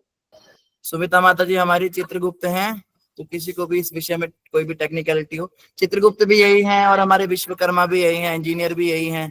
तो ये माता जी जो है इन्हीं से आप ये सब बातें करें। लेकिन चैट मैसेज नहीं कर पाते हैं क्या आप लोग? मैं देख लूंगी, बाद में देखूंगी। ठीक है माता जी, आप देख प्रभु जी, लीजिएगा। धन्यवाद। अब धन्यवाद ये प्रीति माता जी। हाँ सुमिता माता जी कुछ कहना चाहते हैं। कुछ नए भक्त ज्वाइन किए हैं प्रभु जी आज, तो उनका वेलकम करना था, उनके कॉन्टेक्ट उनको जोड़ना था साना भक्ति ग्रुप में। जी जी माता जी, आप नाम अनाउंस कीजिए, हम सबका स्वागत करेंगे। विकास प्रभु जी हैं, सुधाकर चौधरी माता जी हैं, शैलविंदर प्रभु जी हैं, पूनम राणा माता जी, अंजू शर्मा माता जी, ये 5 तो दिख रहे हैं प्रभु जी आज। एक एक करके इन सबका नाम माताजी ने अनाउंस किया। आप सभी भक्त जो लोग आए हैं नए नए, आप सभी का साधना भक्ति ग्रुप के सभी भक्तों की ओर से बहुत बहुत स्वागत है। हरि बोल। हरि बोल बोल। हरि बोल हरि बोल हरि बोल हरि हरि बोल बोल हरि बोल। इनमें जो पूनम राणा माता, ये तो मेरी माता जी हैं शरीर की, ये भी जुड़ी हुई हैं। बाकी को मैं जानता नहीं। ठीक है, पूनम राणा माता जी आप अपना कैमरा ऑन कर सकती हैं क्या? जिधर से भी आप जुड़ी हुई हैं, अभी घर में होंगी ये, उधर शायद सिग्नल की थोड़ी प्रॉब्लम है। ठीक है, और कौन कौन भक्तों का नाम लिया माता जी? विकास प्रभु जी हैं, सुधाकर चौधरी माता जी, बलविंदर प्रभु जी, पूनम राणा हो गए, अंजू शर्मा। आ गई पूनम राणा जी। हरे कृष्णा, दंडवत प्रणाम माता जी। आप रोज आया कीजिए, इसी प्रकार सभी भक्त लोग प्रसन्न होते हैं। हरे कृष्णा। ठीक है, आप म्यूट है, आपकी आवाज नहीं आ रही है। धन्यवाद, आपने दर्शन दिए।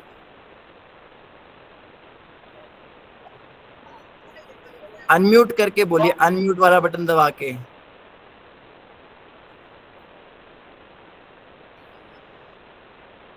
कोई और ही बटन दबा दिया इन्होंने। चलो धन्यवाद जी। हरे कृष्णा। इनका अनम्यूट होके भी आवाज नहीं आ रहा है, पता नहीं इनका फोन में कोई प्रॉब्लम होगा।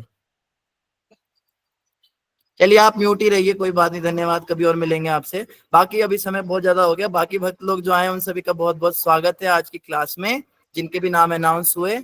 और आप लोग इसी प्रकार आते रहे, साधना भक्ति ग्रुप से जुड़े रहें। और हम डेली यहाँ पे श्रीमद् भागवतम पढ़ते 2 से 3 बजे का हमारा समय होता है।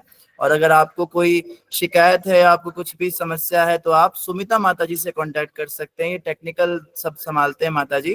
कोई भी आपको चीज लगती है कि कोई ऐड हो सकती है या कोई सब्ट्रैक्ट हो सकता है, तब सुमिता माता जी को बोल सकते हैं। तो माता जी जो है उसको कंप्यूटर में कुछ डाल के सब ठीक कर देंगी। तो आप सभी भक्तों का बहुत बहुत स्वागत। ठीक है सुमिता माता जी, कुछ और भी बात है? हरे कृष्णा। नहीं प्रभु, अपना कॉन्टेक्ट, मैं अपना नंबर डाल दे रही हूँ, वो कॉन्टेक्ट नंबर डाल देंगे अपने। सुमिता माता जी अपना नंबर डाल रही हैं मैसेज में। कृपया जो भी नए भक्त हैं जो साधना भक्ति के ग्रुप से जुड़ना चाहते हैं, वो इस नंबर पे मैसेज करेंगे ऐड होने के लिए। तो इस नंबर को नोट कर लीजिए सभी जो नए जुड़े हैं आज, जो फर्स्ट टाइम जुड़े हैं, जो साधना भक्ति ग्रुप में नहीं है। साधना भक्ति एक ऐसा व्हाट्सएप का ग्रुप है जिसपे डेली क्लास का लिंक आता है, तो वो लिंक आपको प्राप्त होगा इस ग्रुप से। तो आप कृपया करके माता जी के नंबर पे मैसेज कर दें। ठीक है माता जी? ठीक है प्रभु जी। हरे कृष्णा जी। परविंदर प्रभु जी। हरे कृष्णा प्रभु जी, दंडवत प्रणाम। प्रभु जी, जब तक कोई भक्ति की बात नहीं होती प्रभु, मेरी प्राणों की प्यास नहीं बुझती है। मैं एक जिज्ञासा करना चाहता हूँ आपसे प्रभु। मेरी इच्छा है कि आप उसका समाधान कीजिए। प्रभु, ये शरीर पंच